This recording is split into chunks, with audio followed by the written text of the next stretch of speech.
Boas tardes. Vamos a dar comenzo a esta sesión ordinaria do Pleno do mes de novembro, que ten no seu orde do día os seguintes puntos. Aprobación da acta da sesión anterior, concretamente a acta do 28 de outubro do 2019. Non sei se ten algún comentario que facer á mesma. Señor Outeiro.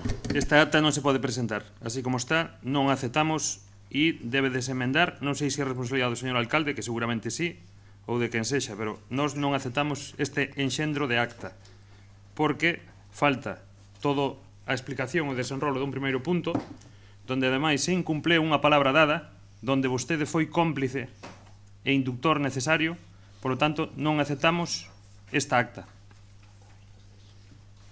Señor Outeiro, non confunda o tocino coa velocidade. Unha cousa é o debate político que podamos ter aquí e a decisión de tomar e sacar adiante unha moción ou non, e outra cousa que o recolle a acta. Por certo, pídolle por favor un pouco de respeto, porque quen fai as actas son técnicos do Concello de Grove, son traballadores, concretamente traballadoras do Concello de Grove, e creo que fan con todo o respecto en base ao que se grava e, como ben saben, con toda a grabación que se fai sempre, que se está emitindo por streaming e queda grabado. Así pois, eu non lle vou aceptar primeiro as formas e, desde logo, o que plantexa, porque non acaba de dicir absolutamente nada. Sigue coa teima de que nunha comisión un poñente dunha moción dixo que prefería que isto fora por unanimidade se non a retiraba, finalmente solicitou que non se retirara e nós cumplimos eso. Aquí se veu a pleno, se tratou esa moción, foi votada e aprobada. Punto e se acabou, é que non hai máis que discutir. Se o BNG non lle gusta, pois vale, parece moi ben, pero pois outras razóns. Ahora, a acta, a único que ten que facer a acta é recoller o que se debateu no pleno. Bueno, pois, o que nunca se fai é unha enciclopedia, porque a máis agora temos en vídeo. Por lo tanto, pode vostede descargar o vídeo do pleno de outubro, que aí vai recoller o 100% do recollido. Bueno, pois, empezou máis tarde, pero grabado queda. Grabado queda nas actas que se mandan oficialmente á Xunta, que lle estou dicindo que sí. Outra cousa é que non se emita por streaming, pero estou dicindo que queda grabado o 100% do que se fala nas actas. En todo caso, como lle digo, as actas queren ser un reflexo, desde logo non van a recoller 4 horas de intervención de pleno, porque entonces teríamos actas de 300 e 400 páxinas para cada pleno. O que se colle son as ideas das intervencións que se trasladan. Bueno, vale. Bueno, pois entonces poña vostede unha obxección, faga unha emenda, pero non diga que esta acta non vale para nada, porque vamos, creo que non acaba vostede de acertar hoxe coa súa intervención respecto ás actas, en ningún sentido. Quen é o responsable de que o vídeo empece cando empeza o pleno? Será vostede? Non, non son eu, é o informático do Concello de Grove. Vale, pois o informático do Concello de Grove en ese pleno non foi responsable de que o vídeo comezara a gravar no minuto cero que cando comeza o pleno. Por lo tanto, falta media hora de vídeo e non está recollido tampouco por escrito. Mire, señor Outeiro, non confunda o que se está votando por streaming co que queda grabado como acta e que se mandan despois aos diferentes organismos que o teñen que archivar. Estáse vostede confundindo. Pois, entón, nós... O que pode facer, pedir en calquer momento unha copia da grabación íntegra do pleno, que se poda... Nós vamos a votar aquí unha acta. Vostede colgou aquí no borrador da acta que se nos pasou unha dirección de internet para ver esa acta. Falta media hora. Como vamos a poder votar algo do que falta media hora, señor alcalde?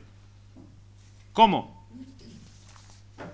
Dígolle que eso está grabado. E vou falar co informático para que lle pasen copia. En calquer caso... Pedimos que non se vote esta acta... Sí que se vai a votar. Hasta que todo o mundo teña acceso á totalidade da mesma. Señor Outeiro, mire, por favor, sexa máis centrado. Que quere, que emenda quere facer, que quere que se recolla na acta e que vostede, según vostede, non hai na acta? Que a acta, cando veña completa a este pleno, se vote. Por lo tanto, pedimos que se... Que non vai a vir completa a acta, nunca ven a completas actas. Levamos 15 anos sin que as actas veñan completas, señor Eladio, por favor. Mire, non vou a discutir. Está a favor da acta ou non? Vamos a votar. Queremos votar a acta coa grabación enteira. Como esta acta que ven aquí falta media hora, non se pode votar esta acta. Recollemos entonces esa emenda, que lle falta media hora a... Por lo tanto, se debe retirar este borrador de acta hasta que se nos comunique a grabación enteira que vostede di que se mandou a non sei onde, a Xunta ou a quen sexa. Vale. Pois esa grabación que se mandou a Xunta, que se mande a todos os concelleiros e, a partir de aí, votaremos unha acta completa. Lamentablemente, quen decide que se vota non é vostedes, son eu. E eu lle digo que vamos a votar esta acta coa emenda que vostedes acaban de presentar, dicindo que o BNG di que falta media hora de E que se intervención. retire esta acta. Vale, pero digolle que non acepto... Estou dicindo que non lle acepto que retiremos a acta. E se xa vamos a estar ahora media hora discutindo solamente polo tema da acta, vai a pleno que nos espera. Bueno, en fin. Recollemos... Sí. Para deixar constancia da sección, pode sintetizar exactamente cal é a emenda? A emenda é que a acta que se nos enviou para aprobación, xunto coa súa dirección de YouTube, para visionala, faltalle media hora. Por lo tanto, isto que vimos aprobar está incompleto. Pedimos que se retire este punto de orde do día, como se fai moitas veces, que se votan actas de plenos, 4 plenos 5 meses despois, 6 meses despois, como se ten feito sempre. E, cando se nos facilite a grabación enteira de ese pleno, que se traia para aprobar esa acta. Mentras tanto, isto faltalle media hora, está incompleto, e non se pode votar algo que está incompleto. E nos reservamos tomar as medidas legales para facer que se cumpla eso. Poden tomar vostedes todas as decisións e todas as medidas que consideren. Eu lle digo que traemos un acta e a miña intención incompleta, con media hora menos. Eu estou dicindo que a miña intención é votala. A partir de aí, vostedes recollemos esa emenda e, se desde logo teñen razón, se emendará a acta e non pasa nada. Pero ahora vamos a votala. Para iso a traemos aquí. Queda recollida a emenda do BNG e xa está, como teñen feito moitas emendas, cantas veces se retiran puntos, señor alcalde? Cantas veces vostede... Mire, señor Eladio, ben, hai algún comentario máis sobre a acta que vamos a votar? No, pois votamos. Votos a favor?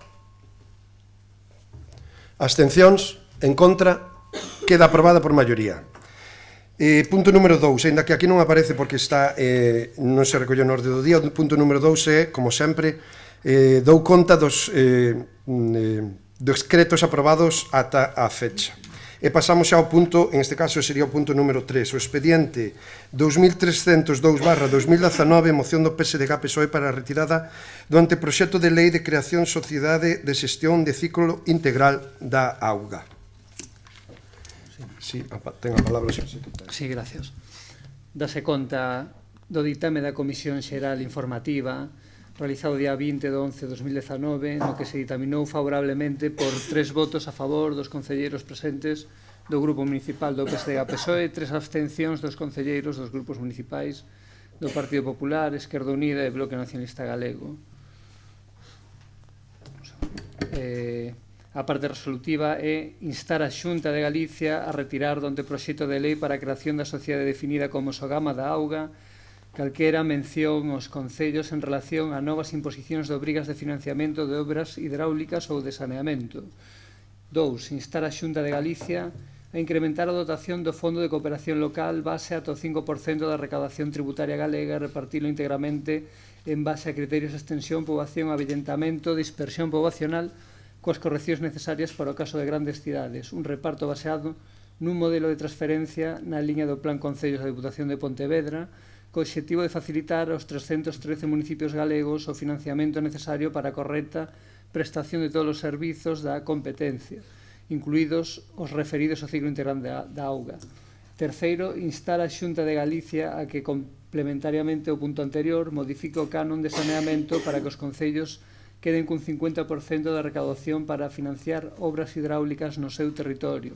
O restante 50% continuaría a ser recadado pola Xunta de Galicia no marco dun fondo de solidaridade galego e sería investido en base a criterios obxectivos, pautados e avaliados anualmente aos concellos.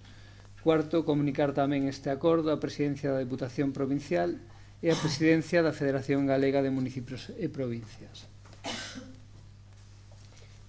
Moitas gracias.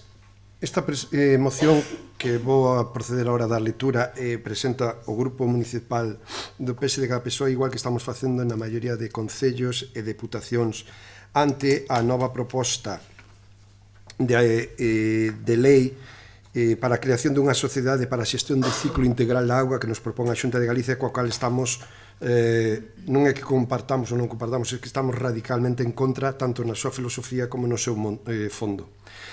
E se me permiten, vou a dar lectura á mesma, porque creo que queda ben explicada na súa redacción. Exposición de motivos. Unha vez máis, o Goberno galego vén de anunciar un proxecto legislativo para a creación dunha sociedade para a xestión do ciclo integral da auga na que a Xunta de Galicia resérvase toda a capacidade de decisión e coa que pretende obrigar as deputacións provinciais e aos concellos a participar e a achegar recursos en contra do máis elemental respeto polo principio de autonomía local. Alega interesadamente a Xunta de Galicia que o abastecemento de auga e a súa depuración son competencias municipais.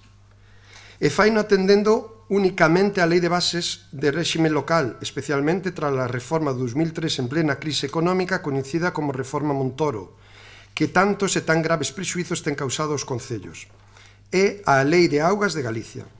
Sen embargo, esquece a Xunta citar o artigo 142 da Constitución Española, no que se consagra que las haciendas locales deberán disponer de los medios suficientes para el desempeño de las funciones que la ley atribuye a las corporaciones respectivas y se nutrirán fundamentalmente de tributos propios y de la participación en los del Estado y de las comunidades autónomas. Un artigo constitucional que plasma, como poucos, o principio de suficiencia financeira tamén para os concellos. A realidade é que este anteproxecto de lei certifica o fracaso do modelo nacido en 2012 coa creación do canon de saneamento. Según os orzamentos xerais da Xunta de Galicia para o 2019, Augas de Galicia recadará por concepto de canon 51.750.000 euros, pero desta cantidade só 29.290.069 euros, o 56%, gástase en investimentos reais ou transferencias a outras administracións, mentres que o 44% restante vai ao gasto corrente. Pero peor aínda é o balanzo final sobre o territorio, dado que eses 29,2 millóns de euros son distribuídos con criterios partidistas e clientelares, previo filtro en función da cor política da corporación local. Asistimos agora a un novo intento de engrosar a administración paralela. Se Augas de Galicia xa ten forma xurídica de entidade pública empresarial, o novo ente sería unha sociedade mercantil pública autonómica rexida polo dereito privado cun capital social repartido en forma de accións. A Xunta, que presume de adelgazar a administración paralela, inventa un novo órgano extraadministrativo que define como a Sogama da Auga.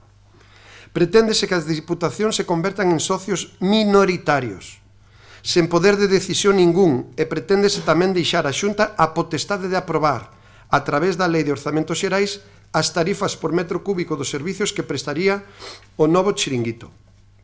Un despropósito desta Xunta tan dada a allear os problemas de Galicia cara ao Goberno central e a centrifugar competencias sin acompañalas dos debidos recursos ás entidades de administración local. Por incríble que pareza, a Xunta quere que, unha vez creado este novo chiringuito, as obras hidráulicas se financien a partes iguais entre a Xunta, a Diputación e o Concello respectivo, a razón dun terzo por cada parte. Obviamente, a Xunta financiaría o seu terzo co canon de saneamento. Nunha refinada performance dese tan habitual eu invito ti pagas do Goberno da Xunta de Galicia. Así, no caso dos concellos, preténdese que sigan cobrando a veciñanza o canon e que continúen ingresándolle a Xunta de Galicia como ata de agora. En conclusión, os concellos aos que se die pretender axudar pasarían a pagar por partida dobre, vía canon cobrado a súa veciñanza e vía obras sufragadas co orzamento municipal. A Xunta de Galicia, que careceu durante os 10 anos do goberno de Feijóo dunha política da auga, tomou por fin consciencia de que incumpre as directivas europeas e a legislación en materia de abastecemento e depuración. A realidade é que as principais actuacións hidráulicas realizadas en Galicia nos últimos anos son obras do goberno do Estado, a través da sociedade pública a quais. E diante de tantos incumprimentos, a táctica habitual de Feijóo é botar balóns fora e buscar culpables externos.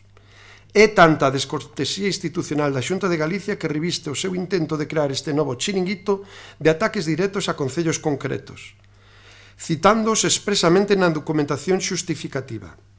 A Xunta chega a vender a xestión directa das depuradoras como un favor e finaliza a súa proclama lanzando afirmacións tan partidistas como que as deputacións non están implicadas no apoio aos concellos en materia de abastecemento, saneamento e depuración. A Xunta elude falar de financiamento dos servicios finais á veciñanza que é a verdadeira cuestión. A Xunta de Galicia dota con só 112 millóns de euros o Fondo de Cooperación Local cando en Galicia temos 313 concellos. A Xunta dedica só o 2,3% da súa recadación tributaria ao financiamento municipal. O resultado é que cada concello recibe unha auténtica esmorga. Mentres tanto, outros 267 millóns de euros segundo os orzamentos de 2019 repártense vía convenios ou subvencións opacas dirixidas preferentemente a concellos donde goberna o PP. As diferencias de investimento autonómico por habitante entre uns concellos e outros son escandalosas. As cifras son claras. Mentres a Xunta só transfire de xeito pautado o 2,3% da súa recadación tributaria aos concellos, a Diputación de Pontevedra transfire obxectivamente o 30% do seu orzamento total, non a recadación tributaria, aos concellos. Está claro que cumpre co soporte financeiro aos concellos e quen non. Por tanto, exiximos á Xunta de Galicia que retire o anteproxecto de lei de creación da sociedade para a xestión do ciclo integral da auga calquera referencia ou imposición ás deputacións ou aos concellos e que, en lugar diso, articule verdadeiras fórmulas de financiamento que permitan ao municipalismo galego seguir mellorando os servicios que prestan á cidadanía, entre eles a xestión do ciclo da auga. Diante desta situación, o Pleno do Concello do Grove acorda: primeiro, instar a Xunta de Galicia a retirar do anteproxecto de lei para a creación da sociedade definida como Sogama da Auga calquera mención aos concellos en relación ás novas imposicións de obrigas de financiamento de obras hidráulicas e ou de saneamento. Instar a Xunta de Galicia a incrementar a dotación de Fondo de Cooperación Local base ata o 5% da recaudación, actualmente o 2,5%, ata o 5% da recaudación tributaria galega e repartilo íntegramente en base a criterios de extensión, poboación, avellentamento e dispersión poboacional, coas correccións necesarias para o caso das grandes cidades. Un reparto baseado nun modelo de transferencias na liña do Plan Concellos da Diputación de Pontevedra co obxectivo de facilitar aos 313 municipios galegos o financiamento necesario para a correcta prestación de todos os servicios da súa competencia, incluídos os referidos ao ciclo integral da auga.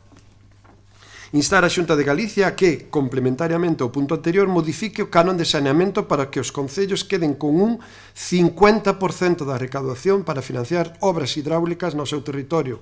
O restante 50% continuaría a ser recaudado pola Xunta de Galicia no marco dun fondo de solidariedade galego e sería investido en base a criterios obxectivos, pautados e avaliados anualmente cos concellos.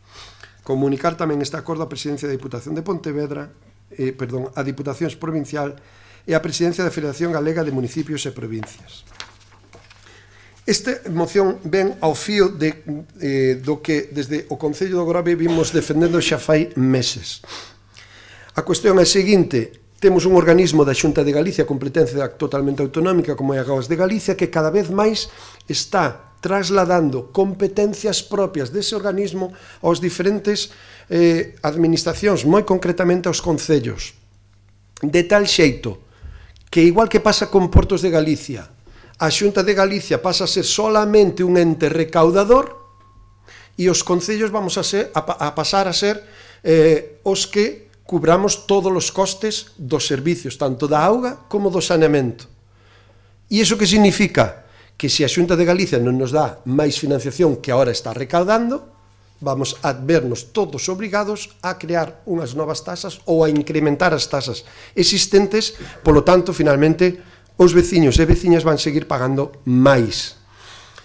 Actualmente no Concello do Grove temos a canon de agua, canon de saneamento e temos o canon da auga da Xunta de Galicia.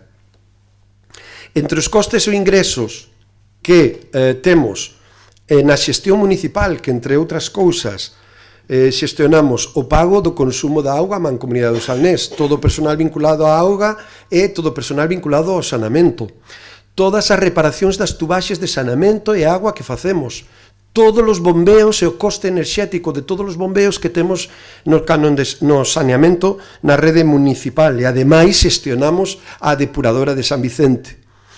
A día de hoxe hai unha diferencia, un pequeno déficit entre o que ingresamos por esas tasas e canons e o coste que nos supón esa xestión, certo é que non supera, falo de memoria ahora, pero os 30.000 euros ano, pero se ademais ahora recollemos a depuradora que nos quere trasladar a Xunta de Galicia na situación na que se atopa, co cual teríamos que facer unha inversión importante para poñela ao día, e ademais para xestionar, que a propia Xunta de Galicia está valorando que a xestión da depuradora do Grove serían uns 500.000 euros ano, máis menos, lóxicamente, se ahora mesmo xa temos un pequeno déficit co que estamos cobrando e os gastos que temos, se lle sumamos 500.000 euros, de onde teñen que salir eses 500.000 euros?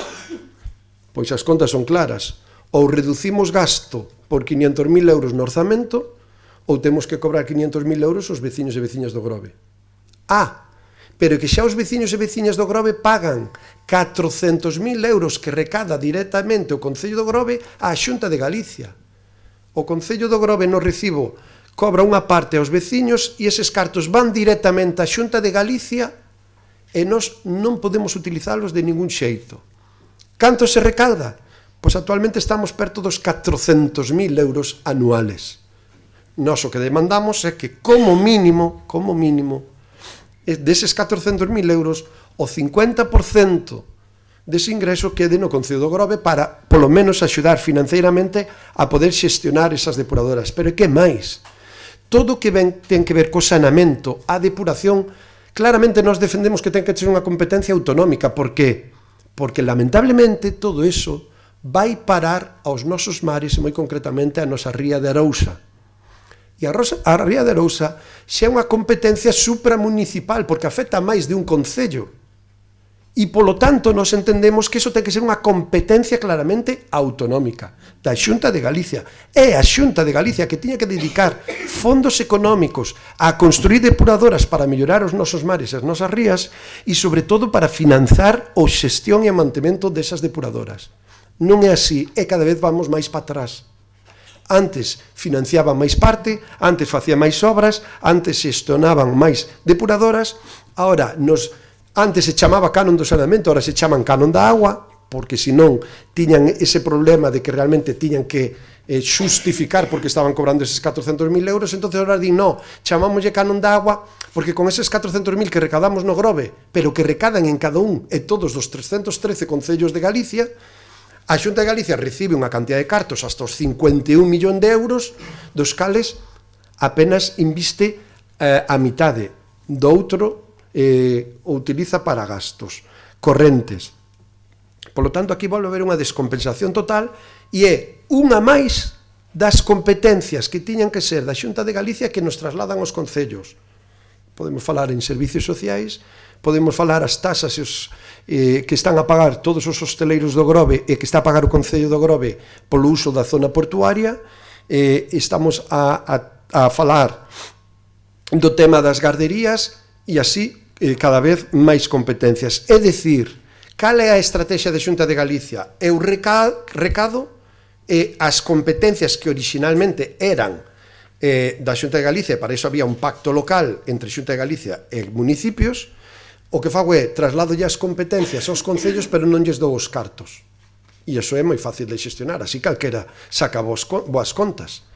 E o ingreso e gastas ti, entonces a min as contas me quedan perfectas, non?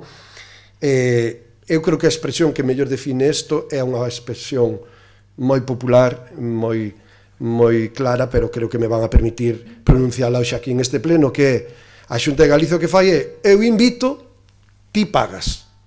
E así leva facendo con moitos, cada vez máis competencias. Por lo tanto, nós negámonos a isto. Pero ademais pedimos en esta moción o que xa vimos pedindo moitos concellos, un deles o Grove. E eu penso que incluso liderando esta demanda é que a Xunta de Galicia adique unha financiación aos concellos igual que a día de hoxe está facendo a Diputación de Pontevedra. Nós, cada ano, sabemos todos os concellos, todos, independientemente do color político que teñan na súa alcaldía, todos os concellos de Pontevedra de menos de 20.000 habitantes están recibindo unhas cuantías económicas con criterios obxectivos de extensión, kilómetros cuadrados e poboación. E con eso todos recibidos igual, ou parecido. Por poñerlles un exemplo, o Concello de Vilanova, donde o seu alcalde o ínclito alcalde de Vilanova, que tanta ataca a presidenta da Diputación de Pontevedra, recibe prácticamente os mesmos cartos todos os anos que o Concello do Grove. E o poden utilizar donde queira o Concello de Vilanova, igual que o Concello do Grove. Iso é un criterio obxectivo que nos estamos reclamando, cousa que a Xunta de Galicia non fai, pero é máis, e cada vez adica menos cartos. Por lo tanto, nos pedimoslle que incremente a dotación económica dos orzamentos para repartir nos concellos, porque os concellos cada vez necesitamos máis financiación, porque os veciños e as veciñas cada vez nos reclaman máis servicios. E o que non pode ser este desequilibrio, este desaxuste, é o ingreso e ti cubre o coste. E o Concello, calqueira, o Grove, calqueira outro, que ten que facer? Cobrarlle máis aos veciños e veciñas para sacar adiante ese servicio. Ese é así de claro. Por lo tanto, eu lles pido o apoio a esta moción por unha razón moi simple, porque aquí hoxe creo que temos que defender todos a autonomía financeira municipal. Estamos a falar do Concello do Grove. E, polo tanto, aquí temos que defender os intereses económicos do Concello do Grove, e iso significa defender os intereses económicos dos nosos veciños e veciñas. O que non estamos pola labor é de que nos sigan traspasando competencias, pero a cambio non nos traspasen tamén a financiación para levar adiante esas competencias. Financiación que a Xunta está cobrando, pero que despois non traslada aos concellos. Porque ao final, o que está pasando e o que vai a pasar, que os veciños e veciñas de cada concello van a pagar polo mismo criterio, canon de saneamento e canon de agua, o triple do que están pagando agora. E isto non pode ser. Ademais, creando unha sociedade mercantil rexida polo dereito privado, se non me equivoco mal, unha entidade mercantil que, ademais, é o que quería dicir, a Xunta de Galicia resérvase a maioría das accións, por tanto, a decisión sempre van a ser as que tome a Xunta de Galicia, e diputacións e concellos a pagar, porque a Xunta de Galicia quédase coa maioría das accións. E a partir de aí, a Xunta seguirá decidindo onde se meten os cartos. Eso sí, donde agora se supón que o pouco que inviste a Xunta de Galicia o fai 100% con cartos da Xunta de Galicia, agora, intelixentemente por parte da Xunta de Galicia, di, no, a partir de agora, cada investimento que se faga nun concello, eu poño un terzo, outro a Diputación e outro concello que lle toque. E así vamos. Desde logo, estamos totalmente en contra deste tipo de política e non podemos aceptar. Volvo a reiterar, eu pido o apoio unánime dos compañeros e compañeras que conforman este pleno, porque aquí estamos a falar de concellos, concretamente do Concello do Grove, da autonomía financeira, da definición das competencias e, polo tanto, a fin ao cabo dos servicios que lle podamos dar a todos os veciños e veciñas. Feita esta defensa desta moción, abrimos un turno de intervencións para debater a mesma. Señora Castro.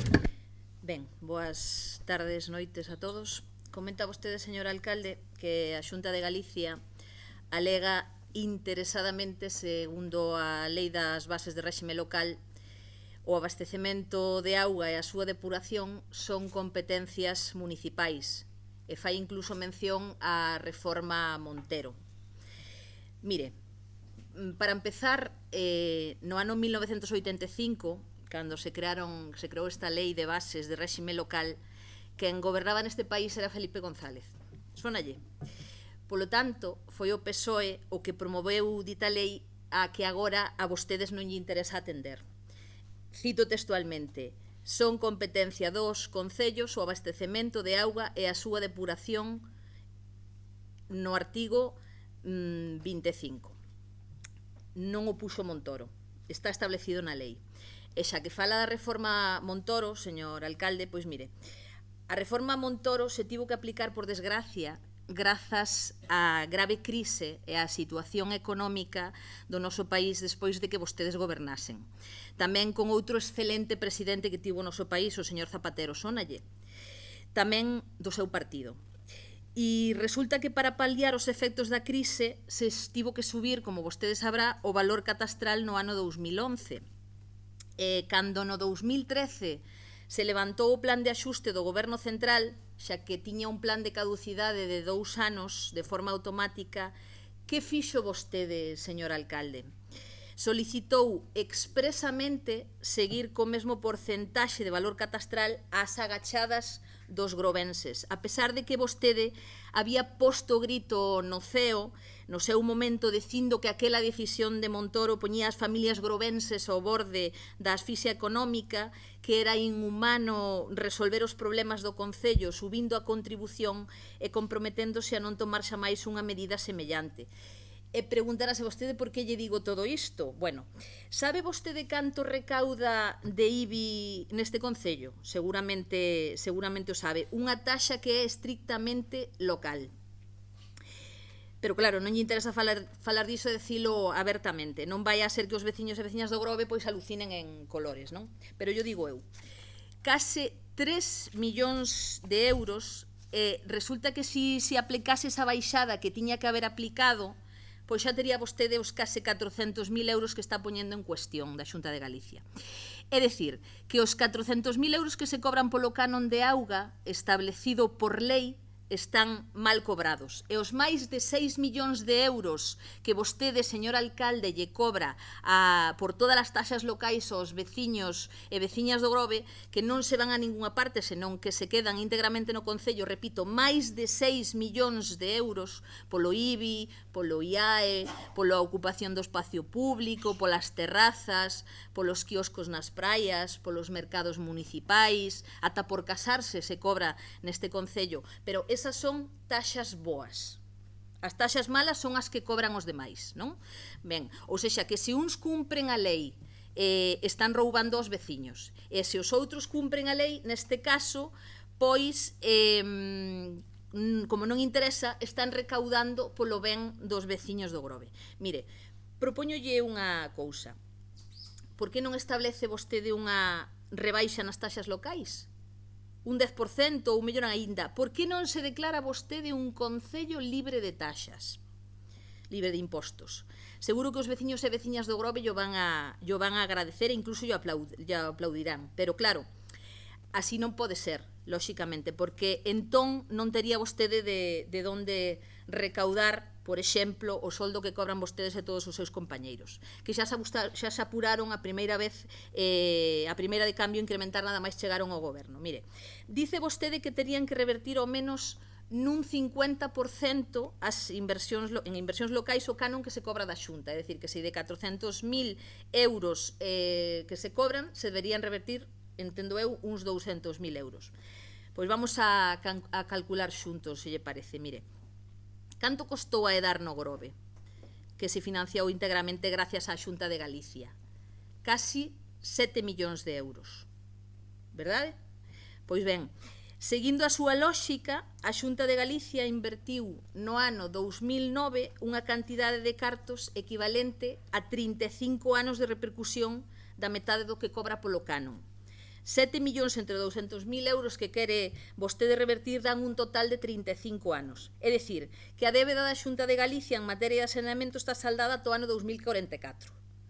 No, pero claro, isto non o quere vostede, verdade? Ni o queremos ninguén. Que como vai ser? Que ideas se nos ocorren aos do Partido Popular? Mire, señor alcalde, non faga tanta demagoxia e póñase a traballar e a xestionar o Concello, que bastante ten que mellorar. E recórdolle, señor alcalde, que a EDAR, a que vostede fai mención, se construíu con un compromiso, ademais, seu, expresamente seu, firmado a través nos plenos nos que vostede acostuma tanto a non respetar as decisións plenarias. En este caso, firmou vostede no punto primeiro sexto, no pleno do 26 de decembro do 2007, o compromiso de asumir a explotación, mantemento e conservación das obras e de efectuar os traballos ordenados pola inspección facultativa despois da súa execución. Vostede se comprometeu que a cambio de que a Xunta financiase 100% íntegramente o coste desa EDAR, se comprometeu a asumir a xestión desa EDAR. E ademais remitiu o compromiso coa copia do pleno 2 días máis tarde á Xunta de Galicia. E no caso do Grove, a Xunta que invirtiu 7 millóns de euros nesta nova depuradora para acabar precisamente cos problemas de saneamento deste municipio, despois de 5 anos de funcionamento a cargo da empresa construtora, que ademais se había comprometido a asumir o mantemento durante esos 5 anos como mellora para gañar o concurso, cando lle tocaba ao Concello do Grove asumir as súas competencias en depuración, empezar a xestión, que fixe vostede? O que fixo foi negarse.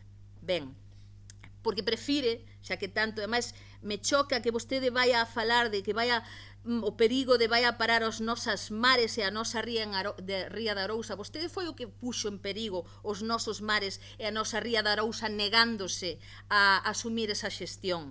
E o tivo que facer a Xunta de Galicia, porque vostede se negou, porque vostede non se presentou cando se tiña que presentar. A pesar de que falará de que hai un informe de deficiencias que tampouco foi a comprobarse ese informe se había executado ou non, vostede non foi a comprobar se se habían arreglado as deficiencias que vostedes habían mencionado nese informe, e pola súa banda, es que está facendo o Concello do Grove, pregunto eu, cos cartos que está a recaudar, porque lle recordo, a taxa de depuración a puxo vostede fai no ano 2015, a puxo vostede para precisamente atender a posible xestión desa edar. O sea, leva 5 anos cobrando indebidamente o Concello do Grove, os veciños e veciñas do Grove, estando recaudando por unha taxa de saneamento e abastecemento. 5 anos que non tiña que haber cobrado porque, repito, xa a empresa que se fixo cargo da construción se comprometeu a levar a cabo esa xestión. Entón, leva máis ou menos, non me fallan os cálculos, máis dun millón de euros recaudados no Concello do Grove por unha taxa de depuración que non se tiña que haber empezado a cobrar. Entón, señor Cacabelos, mire, eu a verdade é que estiven lendo o anteproxecto que vostede dice, en ningún momento pon que sexa obligatorio para os concellos. Se poderán adherir se queren. E ademais, mire, este anteproxecto pretende dar apoio aos concellos na adecuada xestión dos servicios da auga e abaratar os custos asociados á prestación destes servicios. Cantidade de veces o teño escoitado a vostede a necesidade de mancomunar certos servicios para compartir gastos. E agora que ten a oportunidade de facelo, colle e dice que isto é un despropósito. Mire, a verdade é que dentro do Partido Popular estamos totalmente asombrados coa súa exposición. O único que pretende a Xunta, impulsando con esta lei, é ofrecerlle aos concellos que así o soliciten a xestión profesional e especializada. Porque, ademais, non sei se vostede leu a prensa, hoxe, no Diario da Arousa sale unha noticia na que hai determinados concellos nos que dice unha auditoría detecta deficiencias en 7 depuradoras de la Ría de Arousa e fíxese que precisamente a depuradora de San Vicente, que vostede presume que está moi ben xestionada, resulta que se lle atoparon unha chea de deficiencias. Entonces, non vai dando vostede leccións de mantemento a ninguén se non é capaz vostede de ter en perfecto estado de funcionamento e de mantemento as cousas que lle son da súa competencia. Nada máis polo de agora. Moi ben, moitas gracias, señor González. Buenas tardes. Dende Esquerda Unida, consideramos que unha taxa é para cubrir o gasto dun servicio. Lóxicamente, a lei marca que as competencias son municipais e, lóxicamente, non entendemos como o saneamento se cobra 100% pola Xunta cando o mantemento ten que pertencer aos locais, non? Pasa que tamén vexo varias contradicións nesta moción, non? Unha xa comentou a compañeira que non obriga a ordenanza, no seu artigo 5 di que voluntariamente poden entrar. Tampouco sabemos o canon que se lle cobraría aos concellos porque non está estipulado, imagino que será en base ao que os concellos que entren ou non entren. A Xunta creou esta ordenanza, ou esta lei, porque está vendo que as depuradoras que estuvo construindo, que teñen que xestionar os propios concellos, non están sendo mantidas como debía ser. ten que asumilas a Xunta, entonces queren esta lei para intentar xestionar, o sea, non ter que xestionar directamente dentro da Xunta como están facendo como no caso do Grove, e intentar compartir os gastos, non? Hai unha cuestión que vexo un pouco contradictoria, ou non sei, criticamos o canon que se cobra pola Xunta, non pedimos que se retire ese canon ou que se reduzca ou que se faga unha tal, senón queremos a metade do canon. Tampouco entendo esa arbitrariedade, ese 50%, porque hai números aquí. Vostede fala de 51.750.000 euros de recaudación, do cal 29.290.000 van para inversións. E 22.459.000 xa se entenden que son de gastos corrientes, o sea, son gastos fixos, que se aplicamos ese 50% a cada lado, a Xunta quedaríase con 3.415.000 euros, non? Que difícil é para repartir entre todos os concellos. Entón, creo que é un pouco arbitraria ese 50%. Lóxicamente, hai que buscar unha porcentaxe equilibrada para que tanto a Xunta cubra os seus gastos como os concellos poidan facer frente ás súas necesidades de cubrir os servicios, que por lei está marcado que temos que cumprir con esa obriga. No caso da depuradora, creo que se cometeu un erro. Por qué? Porque o Concello ten a obriga de recepcionarlo, e así se estipulou naquel pleno, e así vostede o recoñeceu e o aprobou. Hai uns pasos, hai que entrar na páxina de Augas de Galicia e hai uns pasos para pedir que a Xunta de Galicia se faga cargo desa depuradora. E creo que non se fixeron eses pasos, o sea, directamente se abandonou e se pideu a Xunta que asumira a competencia, lóxicamente, co seguinte gasto que está ocasionando o noso Concello. Entón, creo que hai que, primeiro, recepcionala e logo facer os trámites legais que se indican, non? Como fixeron outros concellos. Despois estuve vendo, o día 5 de novembro rematou o prazo de alegacións a esta lei. Gustaríame saber se o Concello fixo algún tipo de alegato destas cuestións que se trasladan nesta moción, e de ser así, cales son, porque sería interesante saber que o Concello fixo o seu traballo dentro dos prazos legais, non agora cunha moción a posteriori, non? Por agora nada máis. Moitas gracias, señor Outeiro.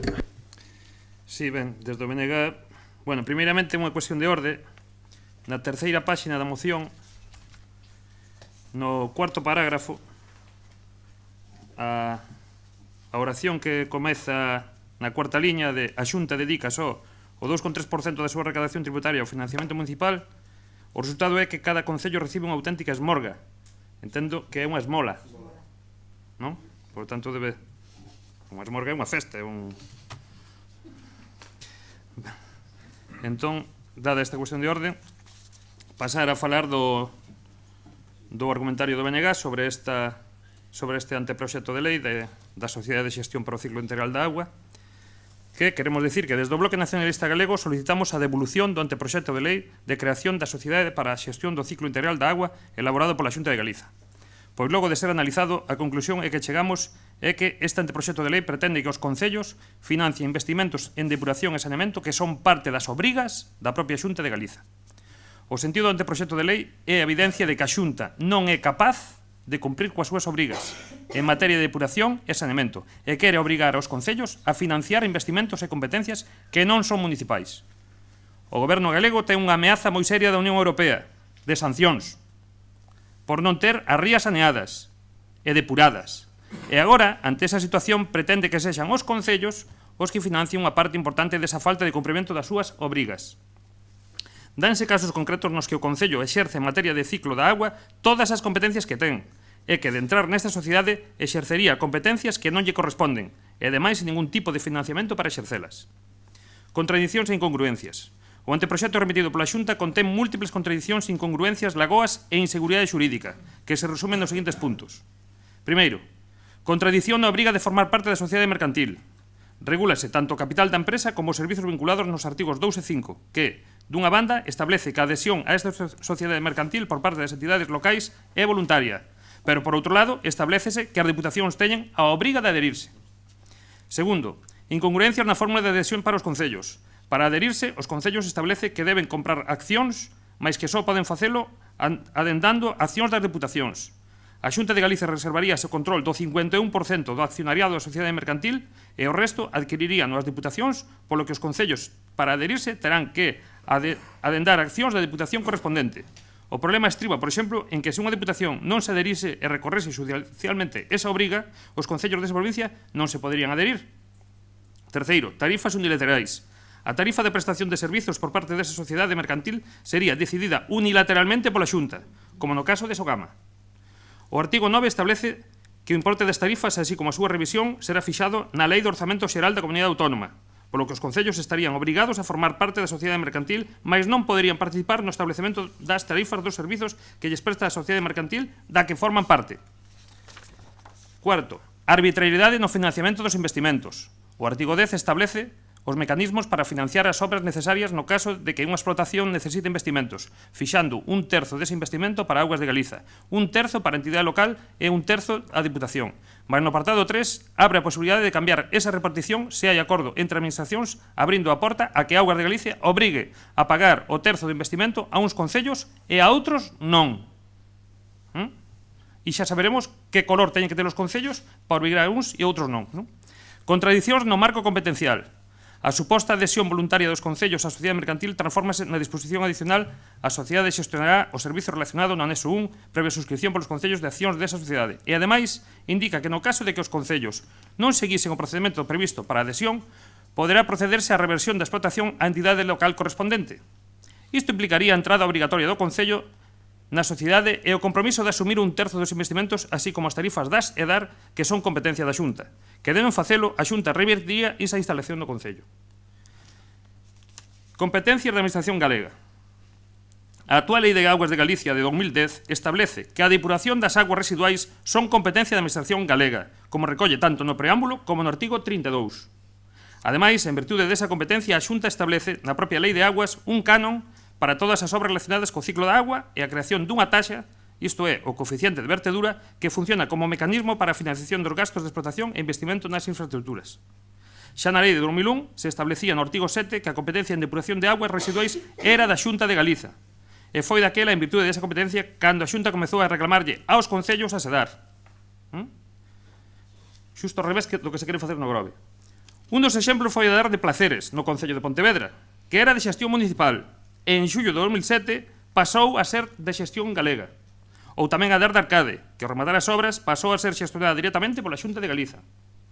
E así podemos seguir poñendo exemplos de edares donde a Xunta ou o Partido Popular xa directamente, pois actuando como actúa, de caciques maiores do reino, pois a un sí e a outros non. Cando queren, aplican a lei. Cando non queren, escurren o bulto. E se nos retrotraemos un pouco ao caso do Grove, pois decir que o Partido Popular quería facer a EDAR aquí no Corgo. Sí? Aquí no Corgo era onde quería facer o Partido Popular a EDAR. Sí? O señor Miguel Pérez quería facer a EDAR aquí no Corgo. Sí? No Corgo, onde está a lonxa, onde entran os mellores peixes e mariscos do mundo, aí quería poñer unha depuradora. Donde se fai o mercado, donde está a Praza de Abastos, donde se fai a festa do marisco, donde se fai o resto de festas, donde están ubicadas gran parte da restauración e da hostalería do Grove. Aí era onde quería meter o Partido Popular a EDAR. Gracias a que hubo un cambio de goberno, pois se instalou a EDAR, pois nun dos sitios, o Grove é unha illa, é moi difícil ubicar algo sin que, pois, ao mellor teñas que buscar unha ubicación o menos molesta posible, e decideuse levar parróns, sí? Para lá, para Xesteiriñas. Que fixo o Partido Popular? Manipular a todos os veciños e levantalos todos en contra da EDAR. Manipular a todos os veciños e traelos en contra, que lle iba a cheirar, que iban a ter problemas, que tal, non sei que, non sei canto. No Corjo non cheiraba. En Rons cheira a 1 kilómetro de distancia ou a 2. Curioso. Despois, unha das cousas que se lle obrigou ao tripartito xa naquele momento, no que o BNG formaba parte, era a facer un emisario a ese EDAR de kilómetro e pico para que saía a dar alá no medio da ría. E hubo ese compromiso por parte do goberno local e por parte da Xunta de Galicia. Pero cambiou o goberno, tanto no Concello como na Xunta, e entrou o Partido Popular. Onde está ese emisario? Onde está o emisario que veu o señor Miguel Hernández, o conselleiro Hernández, veu aquí primeiro, tiña que estar entregada a depuradora no Brán, chegou en decembro, un día que chuvía, que había unhas nevadas terribles, a dicir que a EDAR non estaba cumprindo o prazo, pero que se retrasaba 6 meses máis. É como caramelo que a empresa adxudicataria das obras iba a facerse cargo de dar 60 meses. 60 meses. Nunha das revisións das tasas, recórdome do señor Miguel Pérez e o señor Cañón Cameán dicindo que non, que cando entrara a depuradora, por seguramente baixarían as tasas aos veciños, que se baixaría o canon.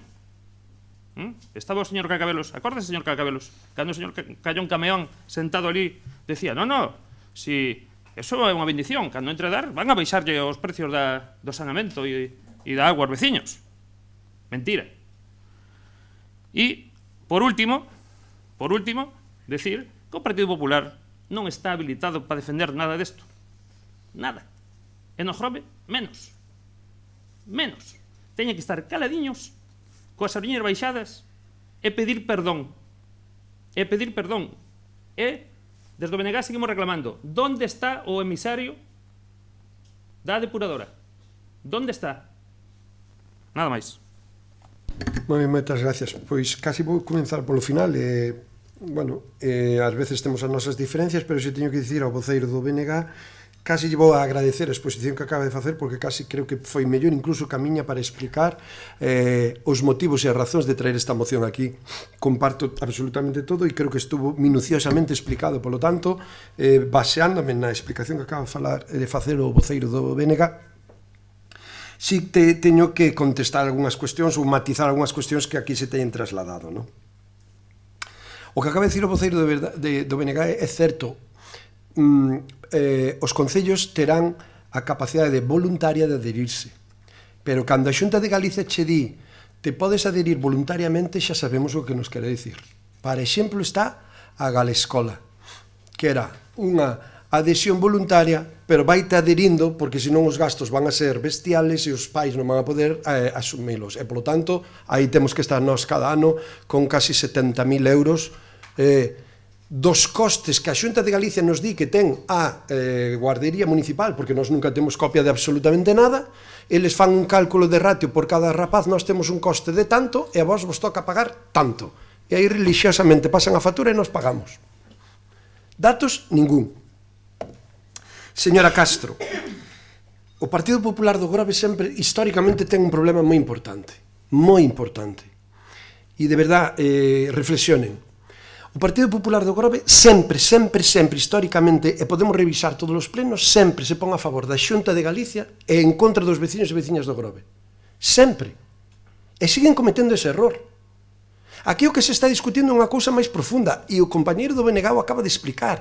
Sí, había unha lei do ano 85, pero que despois do Estatuto de Autonomía e nas cesións das competencias autonómicas, a capacidade legislativa da Xunta de Galicia creou unhas novas leyes que foi cambiando ao axeito que máis lle favorecía, e en esa está a lei da agua, onde establece a construción de depuradoras. Polo tanto, é unha competencia autonómica que ahora mesmo queren trasladar, porque quen sí ten que ser obligatoriamente socio desa nova sociedade mercantil son as deputacións. E se un concello da provincia quere adherirse para facer obras no seu concello, tense que, digamos, coller un porcentaxe de accións que lle corresponderían ao total que ten a Diputación de Pontevedra, en este caso nós. Que quere dicir con eso? Que o 51% da Xunta de Galicia aí sigue para mandar e nós colaboraríamos coa financiación da Diputación de Pontevedra. E, polo tanto, incurrindo con maior gasto do que temos a día de hoxe. Por iso de que é voluntario do xeito en que a Xunta de Galicia define voluntario. Me chama vostede demagóxico sempre que falo deste tema da EDAR. Mire, acaba vostede de dicir que podía declarar o Concello libre de tasas, libre de impostos. Home, se iso non é demagoxia pura e dura, non sei como calificalo. Pero por favor, un pouco de rigor e de seriedade. Claro que sí. Sí que sei o que se cobra por IBI. O IBI cóbrase 2.980.000 euros. É máis, é o imposto que maior recaudación ten no Concello de Grove. É sorte, porque senón a ver como mantemos todos os custos e todos os gastos que ten o Concello de Grove para ofrecer os servicios aos veciños e veciñas. Eu en ningún momento me nego, lóxicamente, e o decía tamén o compañero de Esquerda Unida, en que, lóxicamente, se ti creas unha tasa é para ofrecer un servicio, e esa tasa ten que financiar para cubrir os costes dese servicio. E os impostos xa están establecidos por aí, porque é unha competencia que nos permite a lei, lóxicamente. Pero para cubrir os custos que ten na súa xestión global o Concello. E con eso cubrimos os gastos de emerxencias, os gastos de policía local, de urbanismo, de aguas, de electricidade, de cultura, de asuntos sociales, etc., etc., etc. Senón isto é inviable. Si temos un orzamento de 10,5 millóns de euros e sacamos 6 millóns porque somos un concello libre de impostos, quedaríamos con 4 millóns para pagar nóminas e se acabou. O sea, no, isto non é política municipal, señora Castro. A idea non é esa, a idea é outra. A idea cal é, e o que defendemos nós, é que o mismo, mira, seguramente se comprende mellor, é a loita que temos con Portos de Galicia. Eles cobran unha tasa por a ubicación das terrazas aos hosteleiros. E eu, a ver se me explico ben, eu non me nego que Portos de Galicia cobre esas tasas. O que me nego é que Portos de Galicia cobra esas tasas aos hosteleiros e os custos de mantenimento de todo o espacio público os asume o Concello do Grove. Eso é o que me queixo. Eso é a miña demanda de dicir, aquí hai un desequilibrio total. Ti cobras e nós pagamos. Pagamos a auga, pagamos o alumeado, pagamos a limpeza das aceiras, das beiras rúas, a recollida do lixo, o mantenimento das baldosas, o mantenimento das rúas. É dicir, algo tes que compensarme económicamente. O Concello do Grove paga a Portos de Galicia por tasas cada ano perto de 100.000 euros. 100.000 euros cada ano. Home, compénsame económicamente en algo. Fallanos que vimos pedindo que reformen a esplanada do Corgo, onde ahora mesmo está a carpa, que é unha competencia de Portos, e nos di que non, que iso é mantenimiento, Concello do Grove tamén. Home, a ver. Entonces, non se trata deso. Claro que hai que cobrar impostos e tasas. Ahora, o que ten que haber é unha correspondencia. Se eu cobro un imposto ou unha tasa é para ofrecer uns servicios. O que non pode ser é que eu cobre esa tasa e o que ofrezo os servicios sexa outra administración. E como ofrezco eu eses servicios? Busque vostede a vida. Iso é o que se está traballando xa aquí. É o que se está discutindo. Por iso eu discuto a filosofía, a estrategia e a política da Xunta de Galicia en ese sentido. Porque vai en contra dos meus veciños, dos veciños que nós ahora nos toca gobernar e decidir políticamente en este pleno. Por iso eu lles pedía que se sumaran a esta moción. Lembrarlle, o acaba de decir o compañeiro do BNG, aquí cando nós chegamos no ano 2007 había un proxecto dunha depuradora química, para ubicar aí no Porto de Galicia, do Grove, no Porto do Corgo, coa cal non estábamos ningún de acordo. Fixemos un traballo que costeou o Concello do Grove para facer unha nova ubicación e facer unha depuradora biolóxica. Que eso foi o que se fixo. E quero lembrar, ademais, que foi adxudicada no goberno bipartito, sendo concelleiro de Medio Ambiente Pachi Vázquez. Creo que foi unha das últimas adxudicacións que fixo. Despois as obras continuaron co goberno do Partido Popular, pero iso foi a decisión. E en aquel momento, aínda que asinábamos eses acordos porque eran obligatorios, é certo que se estaba cambiando a lei galega de augas porque a idea daquel bipartito era, entendendo que os concellos non podemos con todo, que todos os traballos de depuración, abastecemento e depuración das rías e o mantenimento do medio ambiente tiña que ser unha competencia supramunicipal, polo tanto da Xunta de Galicia. E esa era a base da filosofía. E ese é o que nós defendemos. E di vostede, está vostede cobrando indebidamente en estes últimos anos 1 millón de euros aos veciños. É que é mentira, señora Castro. E vostede ten os datos que yo pide outro día a interventora. Nós estamos cobrando 270.000 euros de canon de saneamento e 500.000, falo de memoria, en canon da agua. Por qué? Porque temos uns costes que son 300 e pico mil a Mancomunidade do Salnés de consumo de agua, temos un personal de agua que cando rompen as tuberías de agua, as tubaxes de agua, aí están reparando, e temos que facer inversións para levar adiante todas esas reparacións. E ese canon de saneamento, que é algo que non lle acaba de entrar, non acaba de comprender, o canon de saneamento, os 270.000 euros que o Concello do Grove lle cobra aos seus veciños, é, lle digo outra vez, para cubrir os custos de mantemento da red de saneamento que ten o Concello do Grove. O que fai a Xunta de Galicia solamente é xestionar aquela instalación que se chama Edar do Grove. Pero todo o demais, todo o que chega hasta ali, xa o cubrimos nós.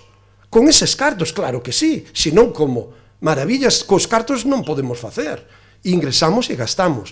Entón, a pesar deso, temos un pequeno déficit. Pero o levamos para aí. Cal é o problema? O Grove recada cada ano 400.000 euros que van directamente á Xunta de Galicia. E xa levamos unha boa número de anos con isto.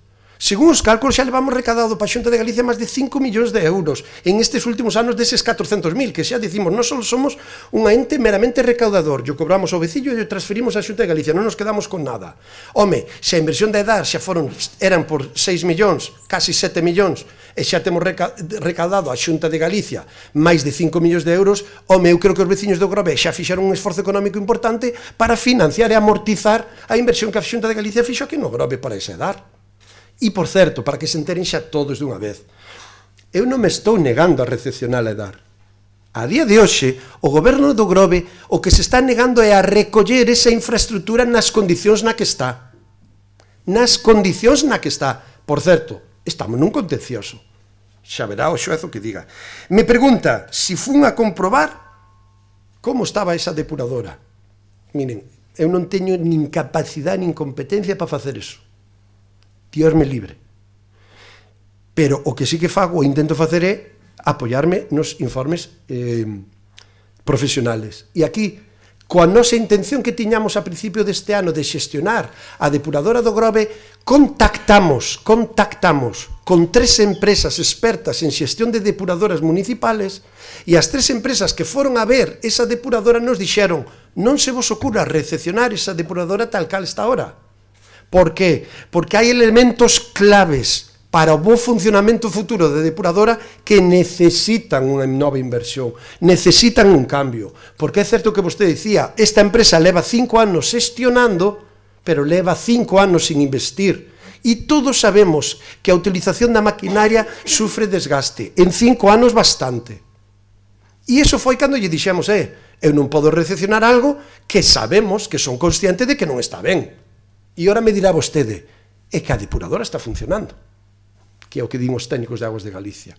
Claro, voulle poñer o exemplo. Eu quero comprar un coche de segunda man, que ten 300.000 kilómetros, e ese coche anda. E incluso eu me monto e o coche anda. Entonces o que me vende di, oye, cómprame o coche que o coche anda. Pero eu, se estou comprando un coche de segunda man que xa ten 300.000 kilómetros, sería algo inteligente falar con un mecánico e dicir, oye, revísame o vehículo, porque é certo que anda, pero a mellor resulta que dentro de 6 meses non teño nin idea de coches, pero a mellor dentro de 6 meses hai que cambiarlle o carburador, a correa de distribución ou unha peza clave do motor que eu non podo percibir a día de hoxe, pero co desgaste que ten no momento de compralo, o mecánico xa me está aventurando aí, porque dentro de 6 meses este coche rompe. Isto é o que estamos facendo nós coa depuradora. Por certo, fomos a comprobar se xa se fixeran as melloras. Eso, implícitamente, está vostede recoñecendo, e sei que fala en nombre de Aguas de Galicia, que lle pasaron toda a información, está recoñecendo implícitamente o que eu acabo de defender, que a Xunta de Galicia recoñece que a depuradora non estaba en moi bo estado, e sei que todo este verán, estes meses, estuveron facendo obras de acondicionamento para facerlle un lavado, unha maquillaxe, dicirlle ao Concello do Grove, tal, que eso está ben. Por qué? Porque, miren, nós contratamos unha empresa para facer unha inspección, porque así o determinou o xuiz determinou que para decidir se o Concello do Grove está obligado a recepcionar a depuradora, habría que facer unha auditoría externa por las dúas partes e ver se estaba en condicións de recepcionala. Curiosamente, a empresa que o Concello do Grove ten contratada fai meses quixo ir ali a revisala e a empresa que está ahora xestionando directamente con Aguas de Galicia non nos deixou entrar. Tuvo que ir a policía local ali e non nos deixaron entrar. Curiosamente, fai unha semana xa nos deixaron entrar. Algo pasou dentro desa depuradora. Claro que sí. Polo tanto, implícitamente están recoñecendo que esa depuradora non estaba nas condicións óptimas para que nos puderamos la recepcionar. Seguramente vamos a ter que recepcionala. Por certo, eu pedín unha reunión con a presidenta de Aguas de Galicia e a conselleira de Medio Ambiente para negociar esta recepción e sigo esperando. E eu creo que se negociamos e Aguas de Galicia recoñece que a depuradora sí que necesitaba algunhas melloras, pois o mellor ahora mesmo xa estaríamos co problema resolto. Pero aínda así, e eu son tozudo políticamente, aínda así, hai unha cuestión de fondo. Estas eran as formas, pero hai unha cuestión de fondo, e a cuestión de fondo que non me podo reprimir e que non podo deixar pasar é que a competencia ten que ser autonómica, porque a depuración das aguas, o mantenimento do medio ambiente das nosas rías é algo supramunicipal. É competencia da Xunta de Galicia. E si nós defendemos, como defendía o bipartito da Xunta de Galicia en aqueles anos, que as competencias de depuración e saneamento teñen que ser autonómicas. E iso é o que estamos exixindo a través desta moción. E que nos opoñemos a este novo sistema que moi ben antes explicaba o voceiro do BNG. Polo tanto, eu pidolles unha reflexión ahora mesmo aos compañeiros e a compañeira do Partido Popular que pensen nos veciños do Grove e que desde logo, cheguen á conclusión de que recoller esta depuradora tal cal está ou manter este anteproxecto de lei non vai ser beneficioso para ningún concello e, sobre todo, para ningún veciño e veciña dos diferentes concellos, e concretamente no Concello do Grove. Non pode ser. Aquí xa temos uns custos, estamos cobrando unhas tasas para cubrir o que temos a día de hoxe e que estamos mantendo, como ben podemos. Se agora nos ven esa edad, isto se vai a duplicar ou triplicar en custe. E, lóxicamente, vai ter que salir dos impostos, porque non queda outra. Así é como se financia a administración pública, non nos queda outra. Non é o que queremos, porque hai uns cartos que van directamente á Xunta de Galicia.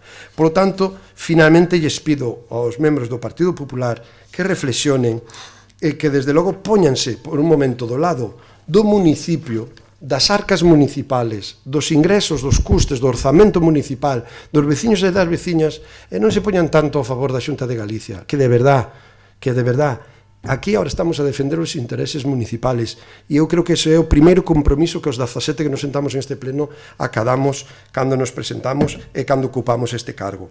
E eu lles pediría que fixeran unha pequena reflexión e un pequeno esforzo para dicir, non, vamos a sentarnos e este sistema que nos presenta a Xunta de Galicia da xestión da agua, da depuración e do saneamento non vai ser bo para ningures. Sí, perdón, vai ser moi bo para a Xunta de Galicia e para a súa economía, pero moi malo para as economías municipales. E iso é o que estamos intentando evitar con esta moción. Moitas gracias. Abrimos moi breve turno de intervención porque ainda nos quedan 4 puntos e xa levamos unha hora. Bueno, vamos en horario. Así, pois, abrimos un turno de intervencións, pediríalle que fóramos breves e pasamos xa á votación da moción. Señora Castro. Teña vostede por seguro, señor alcalde, que o Partido Popular sí está a favor dos veciños. Non lle quepa ningunha dúbida. E o mesmo lle teríamos que decir a vostede, repito, co que lle comentín de que vostede non había baixado o IBI cando tuvo que haber baixado. En que momento se está poñendo vostede a favor dos veciños? Porque tiña que haber baixado ese porcentaxe. Non se está poñendo porque non lle interesa. Entón, mire, vamos a ver. Me comenta, despois de 4 anos despotricando contra Portos de Galicia, fai vostede novamente alusión e critica o que está cobrando Portos de Galicia pola ocupación do espacio do terreno portuario. E eu lle pregunto a vostede, señor alcalde, por que saca vostede tanto peito por ese tema? Porque novamente lle teño que recordar ou lle teño que preguntar que foi o que fixo vostede, aparte de largar nos medios de comunicación contra Portos de Galicia, sapos e culebras, que foi o que fixo vostede para solicitar a desafectación dos terrenos de Portos de Galicia. Porque lle lembro que houbo 2 requerimientos da mesa de traballo entre a FEGAN e Portos de Galicia na que lle requeriron documentación que vostede non presentou, e a presentou xusto cando o Partido Popular denunciou que vostede non había presentado nada a pesar de haberlle feito 2 requerimientos. E teño aquí, encima, que presenta, como xa lle dixen en algunha ocasión, isto é unha memoria de desafectación que presenta o Concello do Grove.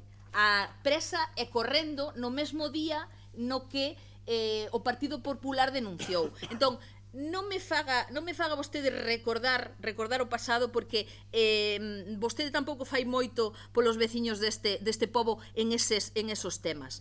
E lle digo ao señor do Bloque, parece que ten vostede unha fixación absoluta co señor Miguel Pérez.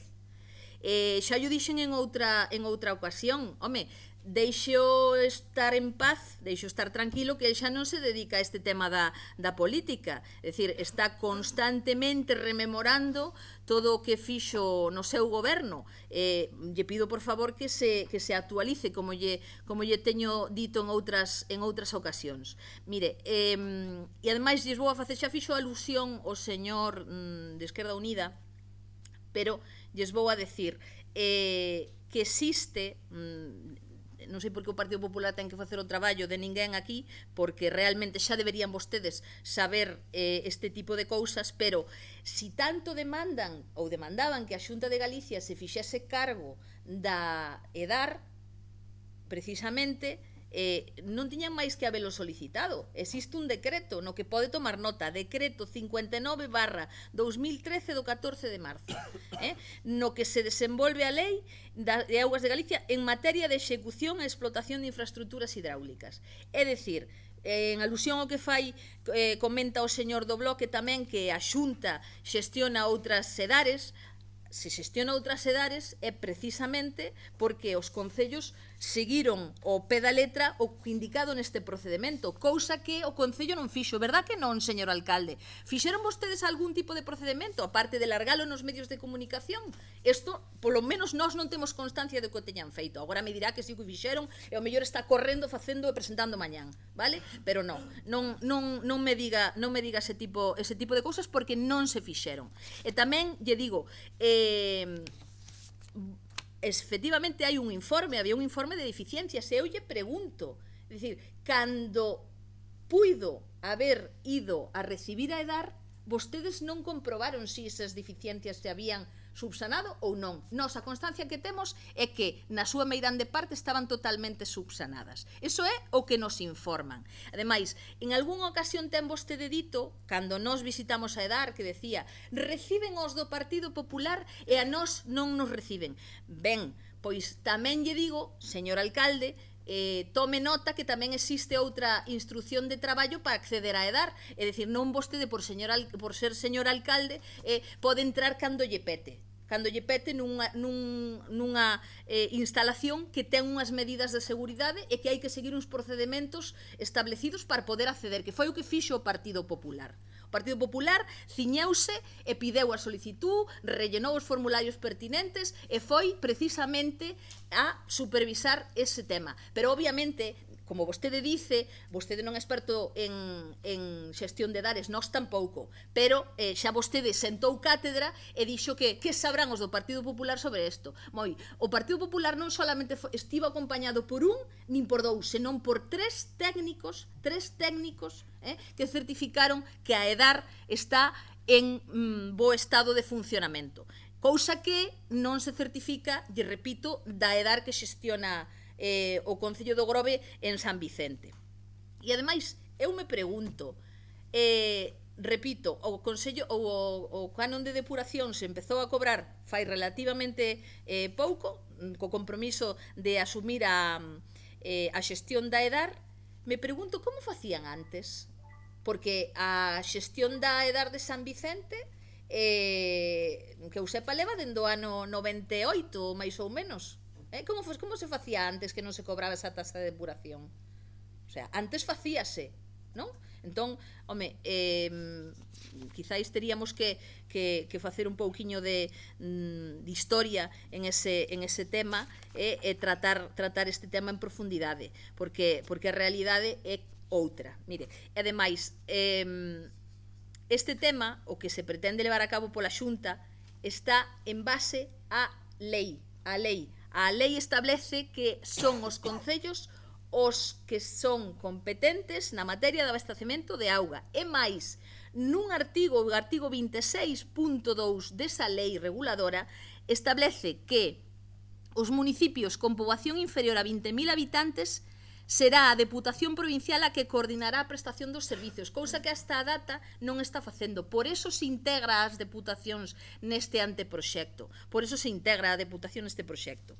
Entón, o tema, realmente, insisto, non é poñernos en contra dos veciños. Non, todo o contrario.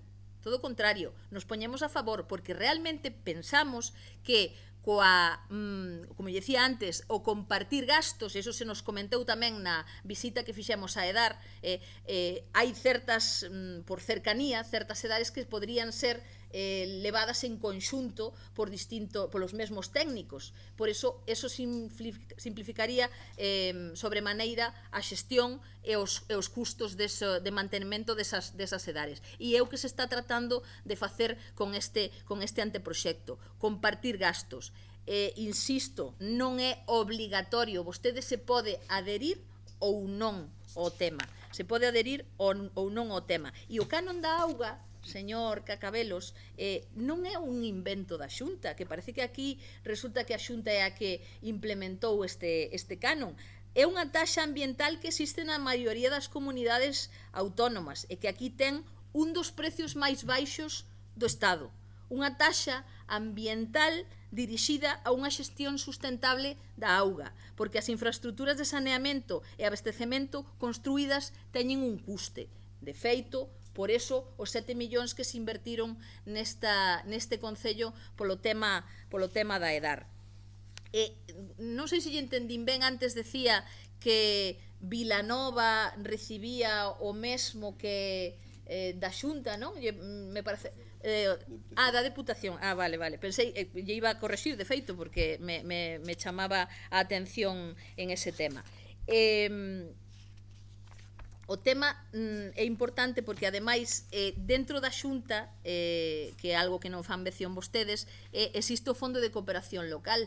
A Xunta tamén está aportando, igual que a Diputación. E máis, xunto ao Fondo de Cooperación Local e o resto das aportacións que fai a Xunta, supera 1 millón de euros que cada ano destina ao noso concello.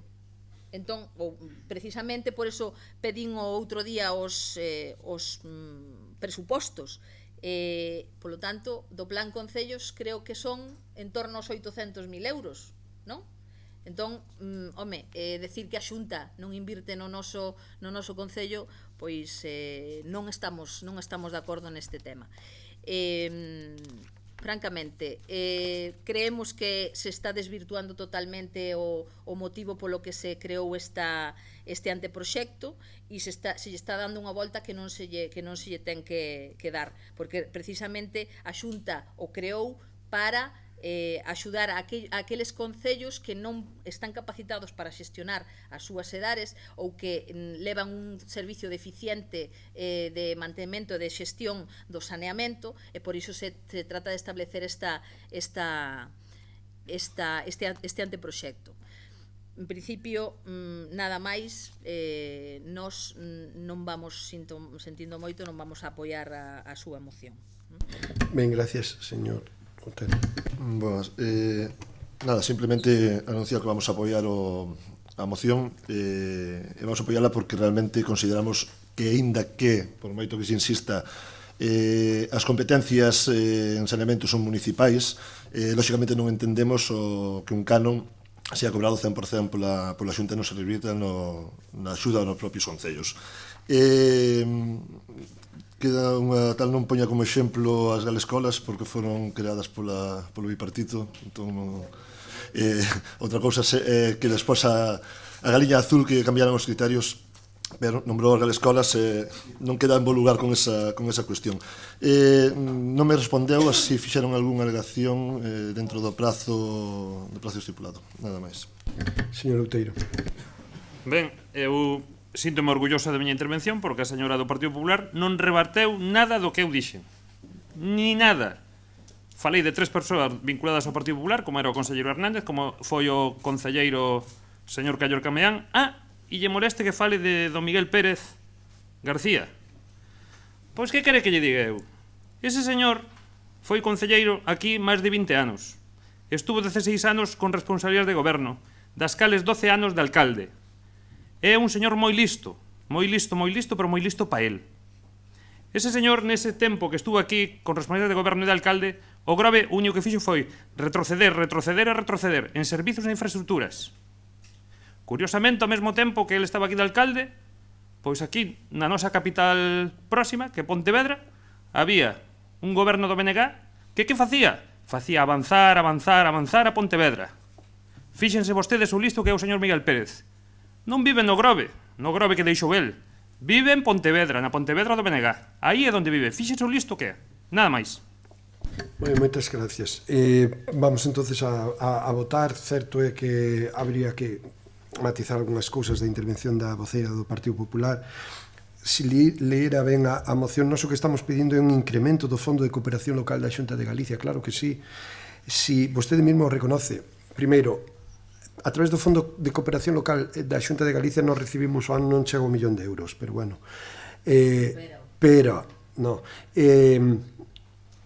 Pero en calquer caso, unha Xunta de Galicia co orzamento que ten me está comparando 1 millón de euros, eu vou aceptar 1 millón de euros, e me está comparando os 800.000 euros que aporta directamente a Diputación de Pontevedra cun orzamento de 150 millóns de euros. O 30% dese orzamento se reparte aos concellos, e iso é o que nós vimos a reclamar con esta cuestión.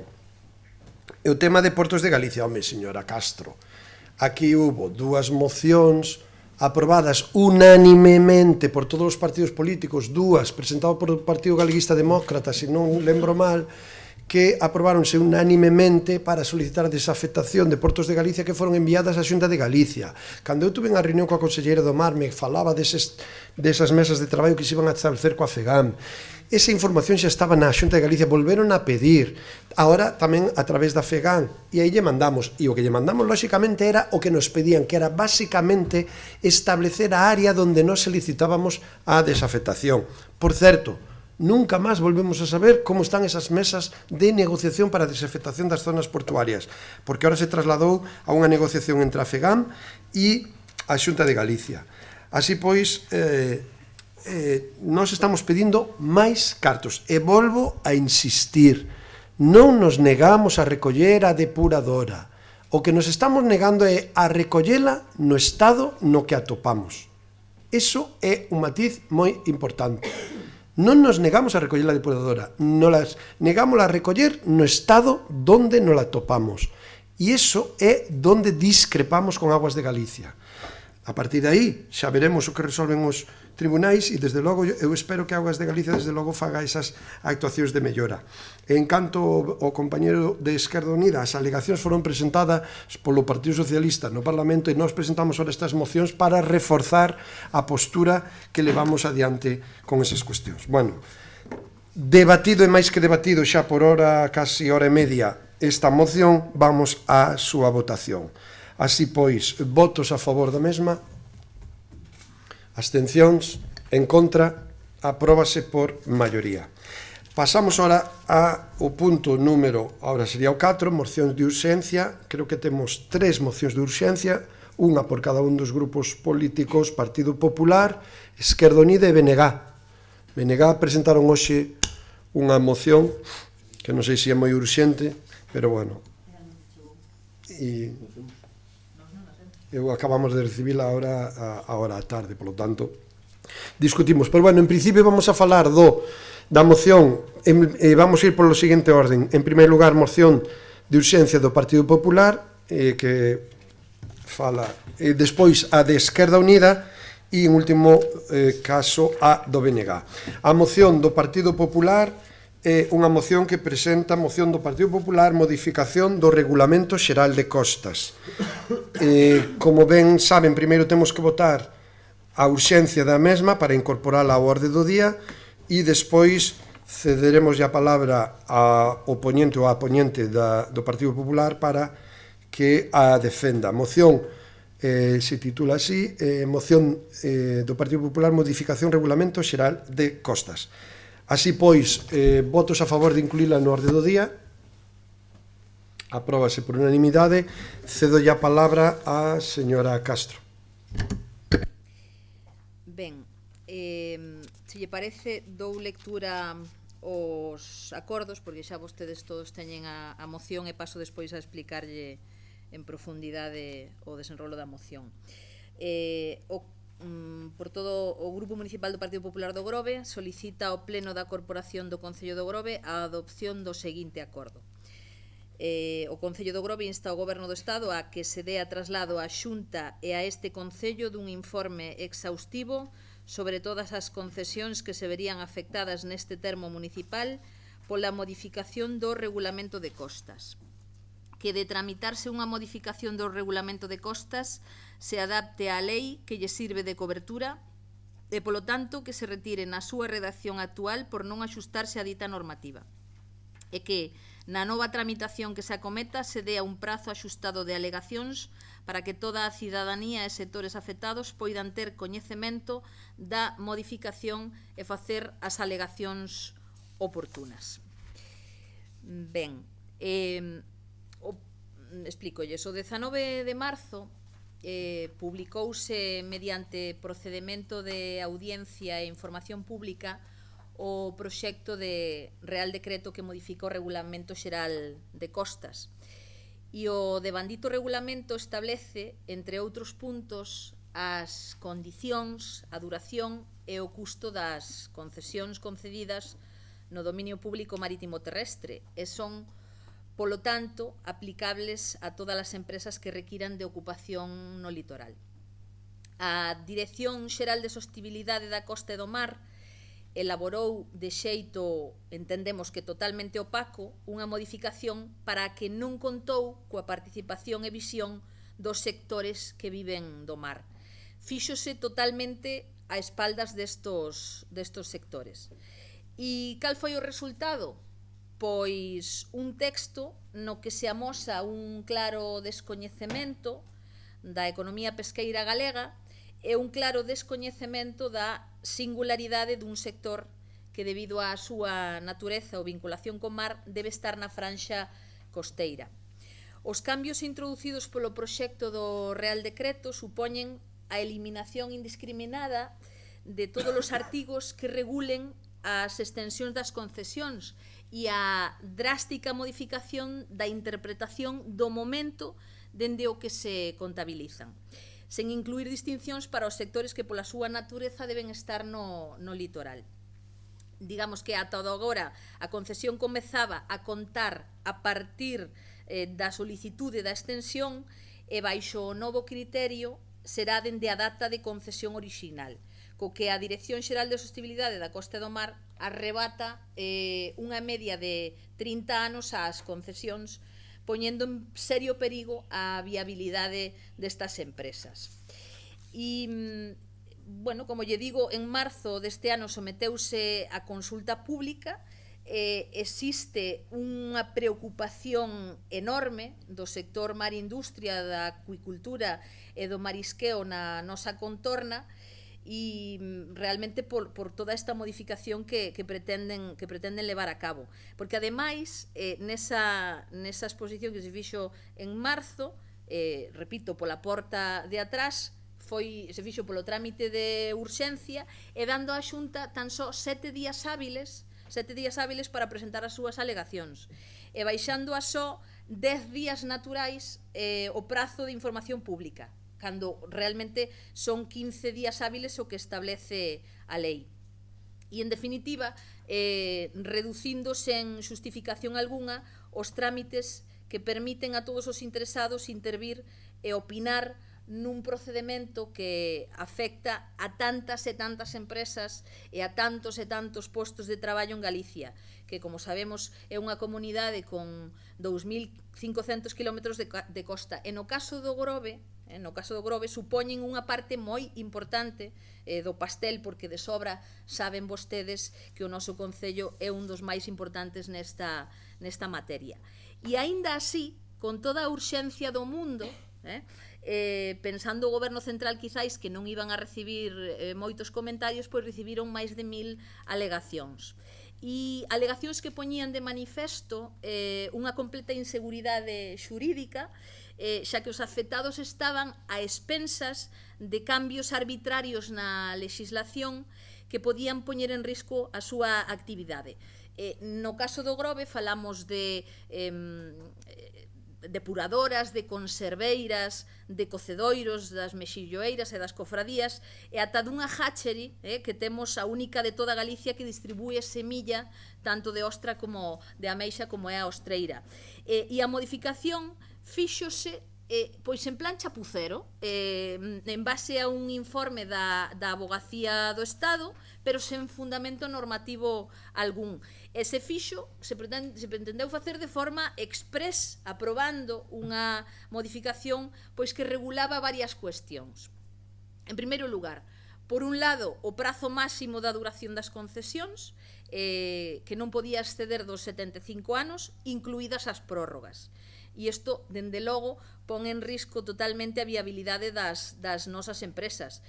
A Lei de Costas establece, dende o ano 2013, a posibilidade de outorgar concesións de ocupación de ata 50 anos, aos que se sumarían os 75 da prórroga extraordinaria. E non nos olvidemos que esta lei viña precisamente a apoiar as actividades productivas que ian a chegar ao seu término e ser desmanteladas, polo tanto, no ano 2018, 30 anos despois da Lei de Costas originaria do ano 1988. E agora, de golpe e plumazo, se pretende levar a cabo unha modificación contraria a esta lei sen interpretar, ademais, correctamente o ditame do Consello do Estado e sen facerlle caso á sentencia do Tribunal Constitucional sobre esa lei. E para os establecementos de aquicultura non está claro se a concesión vai a ser de 45 anos ou de 30.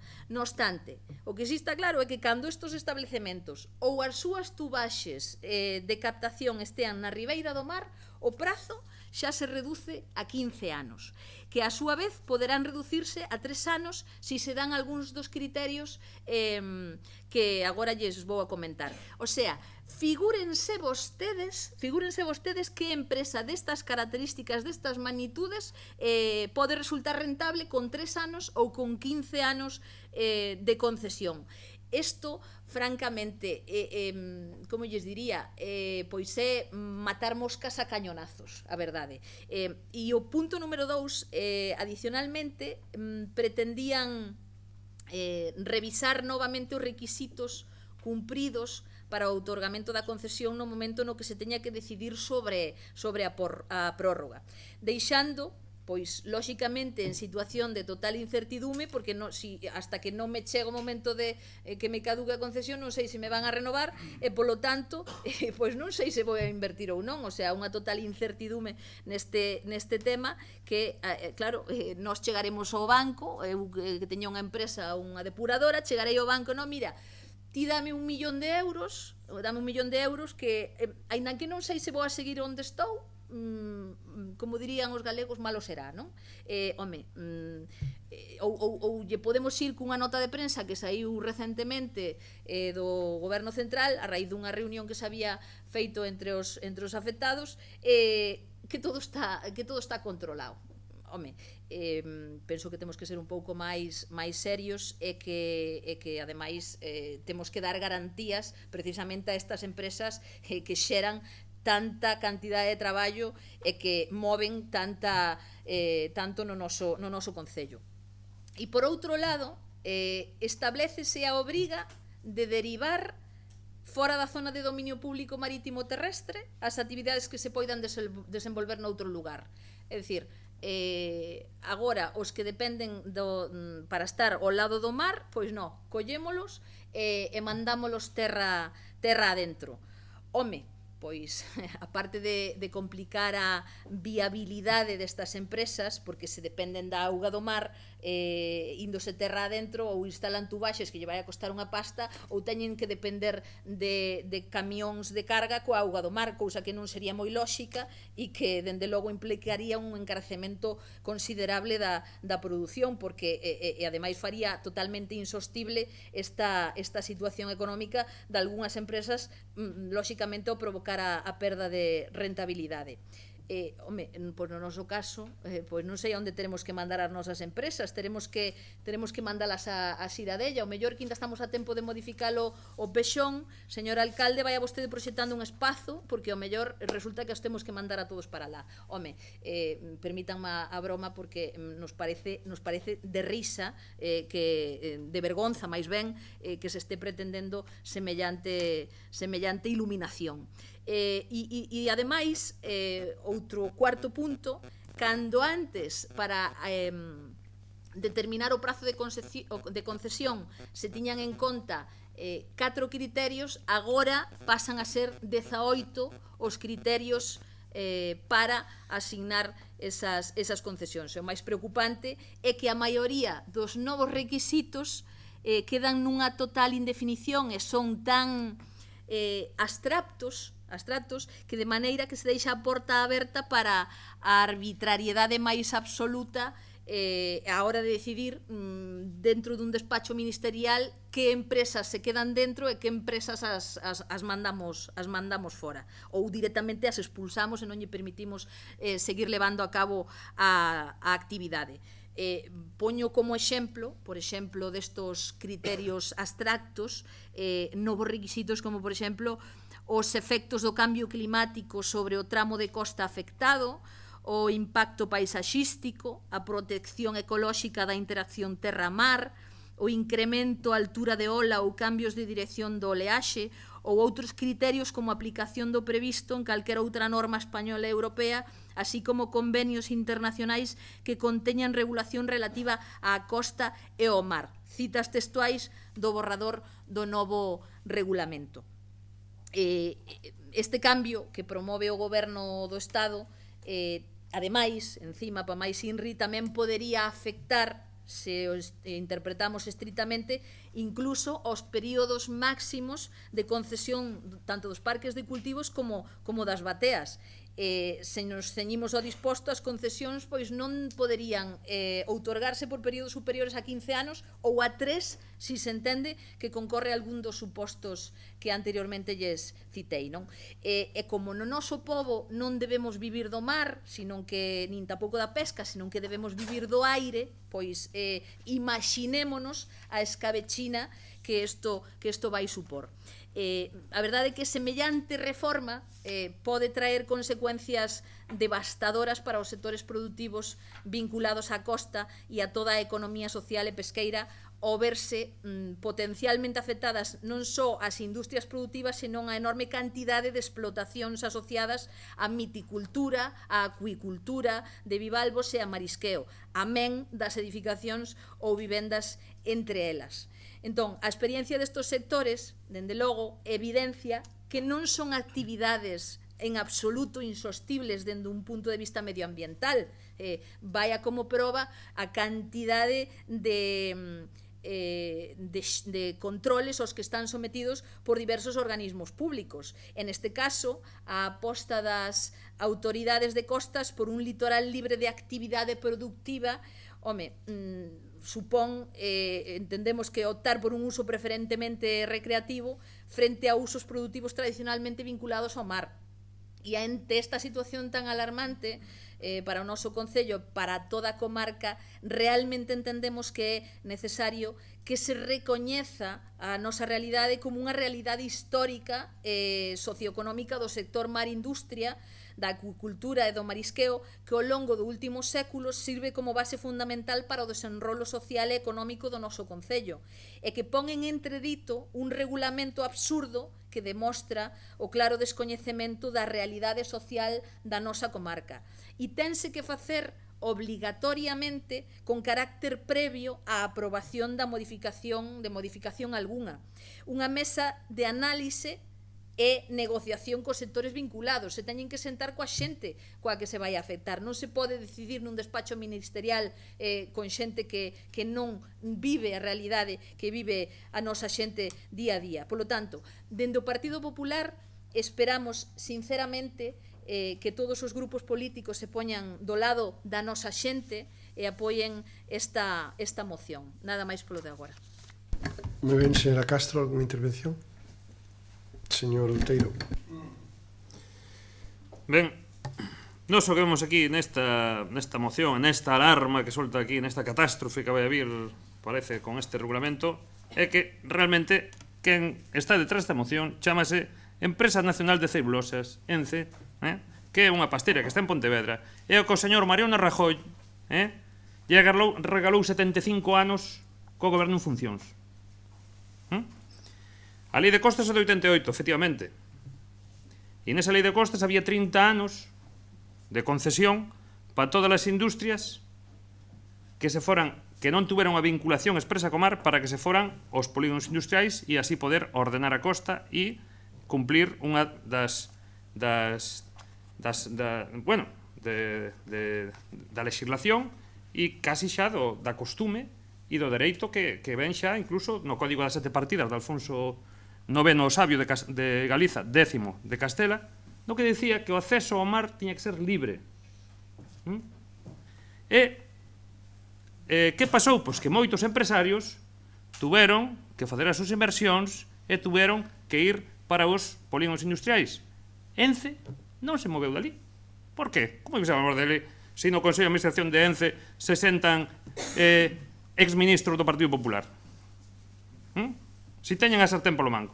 Por non se moveu dali. E ao pasar os 30 anos, mentres que moitos empresarios tuveron que cambiar de ubicación, que lle facemos a ENCE? Multámosla tal? Non, dámoslle 75 anos máis. 75 anos máis.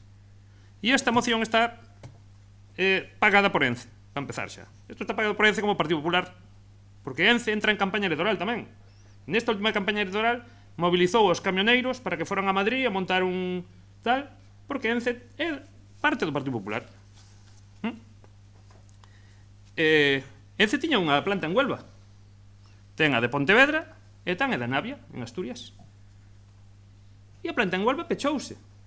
Pechouse a planta de Huelva porque non era de recibo que Andalucía, que é un lugar turístico, con praias, con tal non sei que, pois que tuvera que capturar esa peste. Porque as cousas que chamarlle polo nome, esa peste. E vostede pode ir ahora mesmo á provincia de Huelva e non hai un burato negro, e non desapareceu Huelva. Non che jalí, mima, desapareceu Huelva. Non, sí jalí. Sí jalí. E todo o entorno onde estaba esa pasteira, pois se está recuperando e collendo fins turísticos importantes.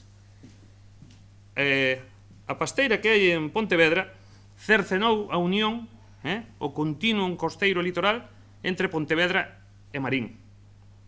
Se iso non estuvera aí, arrasouse cunha das mellores praias que tiña Pontevedra, cos Praceres, xa se chamaba Praceres, fixes o nome, un sitio marisqueiro, cun esteiro, que todos os de Pontevedra iban ali, no verán, pois a usar de recreo de solaz.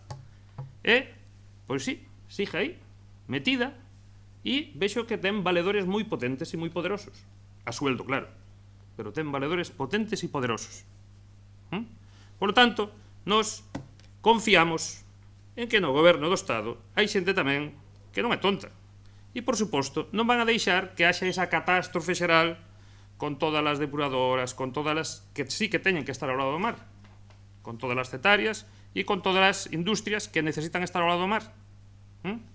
Pero ENCE foi metida pola porta de atrás, aí sí que non hubo plazo de... Nos 75 anos que lle deron, aí sí que non puxeron plazo de recurso, como pide vostede, nem puxeron nada. Non, aí non cumples. Pois, en vez de castigarte, te premio por non cumplir.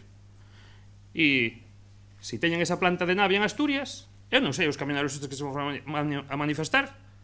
Se agora estás traendo madeira pois de Lalín, da provincia de Pontevedra, da provincia de A Coruña, a Pontevedra, e despois de lo que va a Asturias, vas a ter máis porte. Se vas a ter máis porte, é como se antes lle dis, no, ahora a partir de aquí, en vez de ir a facer viaxes a Virxe das Mareas, vas a facer viaxes a Pontevedra. Home, máis beneficio, pero fíxese como manipulan que mandaron alá os camioneiros en fila india a Madrid en plena campaña electoral. Por lo tanto, fíxese con que nos enfrentamos. Con que nos enfrentamos.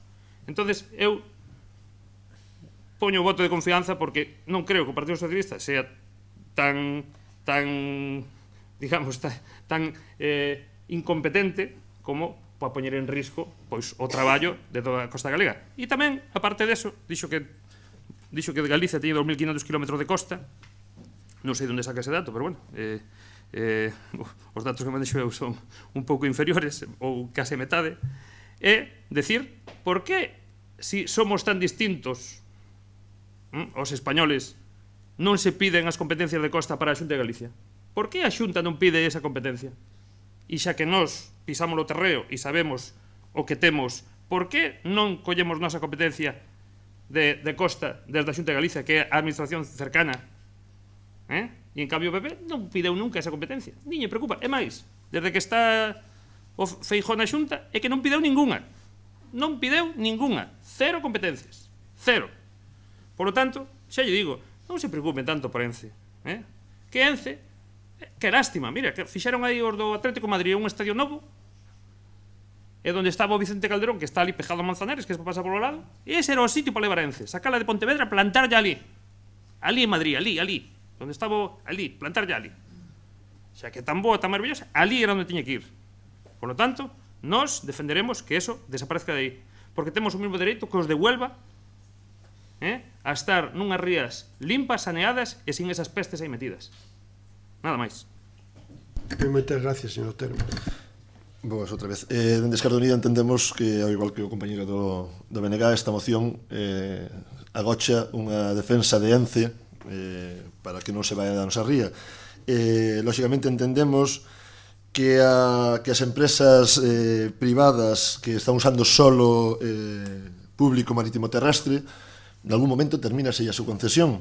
E o que non pode ser é que estean chegando ao punto de que sobornen ao goberno de turno para que vaya modificando as leis para ir ampliando eses prazos que precisan para desenrolar o seu traballo. Teñen que desubicarse da zona marítimo terrestre e ubicarse noutros espacios, porque entendemos que as empresas que están vinculadas coa agricultura e que dependen do mar sí poden establecerse nesa zona, e esta lei non lles vai afectar. Así hubo declaracións dentro do goberno que falaban deste aspecto. A lei ahora mesmo, que estivo en exposición pública en marzo, e ante as numerosas alegacións que recibeu, entenderon que tiñan que facer unha proposta máis concreta, que se está articulando agora mesmo, e volverán a ter alegacións e volverá a ter exposicións públicas. Entón, creo que estáse facendo un alarmismo que non creo que sea tanto, pois esas empresas vinculadas coa acuicultura entendo que están salvadas nese aspecto, e a que quen afecta é as empresas que realmente xa tiñan que ir desubicándose da zona marítimo terrestre. O que sí se evidencia é a falta de solo industrial por parte dos concellos para que moitas desas empresas poidan reubicarse. No caso do noso concello, a zona industrial da que contamos foise reducindo hasta un punto que só a empresa que está agora mesmo nesa zona industrial pode ampliar, porque xa non hai máis solo, ni se buscou máis solo para reubicar posibles empresas que se viran afectadas ao finalizar calquera concesión que teña. Compartimos parte da proposta, porque sí que gustaríanos saber que empresas se ven afectadas no Grove, que non o dixeran, pero creo que incluso a exposición de motivos vai en base moito á defensa de Ence, unha moción que esconde esa proposta, polo cal anunciamos que vamos a absternos nesta proposta, nesta moción. Nada máis. Moi ben, moitas gracias. No Grupo Municipal Socialista en primeiro temos que ser conscientes da realidade económica que soportan os sectores económicos que soportan a economía municipal deste concello. E, lóxicamente, todo o que ten que ver coas actividades a carón do mar que necesitan instalacións e infraestructuras de captación de auga como poden ser desde conserveiras, cocedeiros, depuradoras, empresas de acuicultura, e as empresas vinculadas a concesións administrativas do dominio público marítimo terrestre, como poden ser incluso as propias bateas ou as concesións marisqueiras, que a día de hoxe conforman a economía local do Concello do Grove, está claro que unha das características que teñen que ter é a seguridade xurídica, non poden ter incertidume en ningún caso, e, polo tanto, traballar cunhas expectativas e con unha proxección no tempo que podo compartir o que decía antes a voceira do Partido Popular, que permita pois a rendabilidade e o retorno económico da inversión que se poda facer. Non podemos dudar en ningún momento que a nosa realidade económica significa moitas familias, moito sector económico que viven do mundo do mar vinculado ao mar, e, polo tanto, a lei de costas aí afecta directamente nese sentido. Por outra banda, somos ou consideramos que desde o Goberno Central, en canto se tome a xestión de volver a sacar adiante as modificacións do regulamento da Lei de Costas, pois teña a intelixencia e a capacidade de sentar a todos nunha mesa e ver que as realidades do mundo do mar e do dominio público marítimo terrestre de Galicia non teñen nada que ver con outras comunidades autónomas, e seguramente, xa centrándonos na Ría de Arousa, moito menos. E creo que teñen que ter esa capacidade de negociar e teñen esa capacidade de consultar e de informarse, porque ás veces podemos cometer erros que eu sinceramente creo que non van a ser tan profundos como se traslada na moción do Partido Popular, pero que en ningún caso, en ningún momento poden xerar incertidume, poden xerar inseguridade xurídica a todo o elenco de empresarios que temos no Concello do Grove. Certo é que esta moción xa se ten presentado en outras administracións e en outros concellos, e o propio Partido Socialista nos traslada un argumentario en contra da moción que presenta o Partido Popular, e así foi o sentido do voto en todas estes administracións.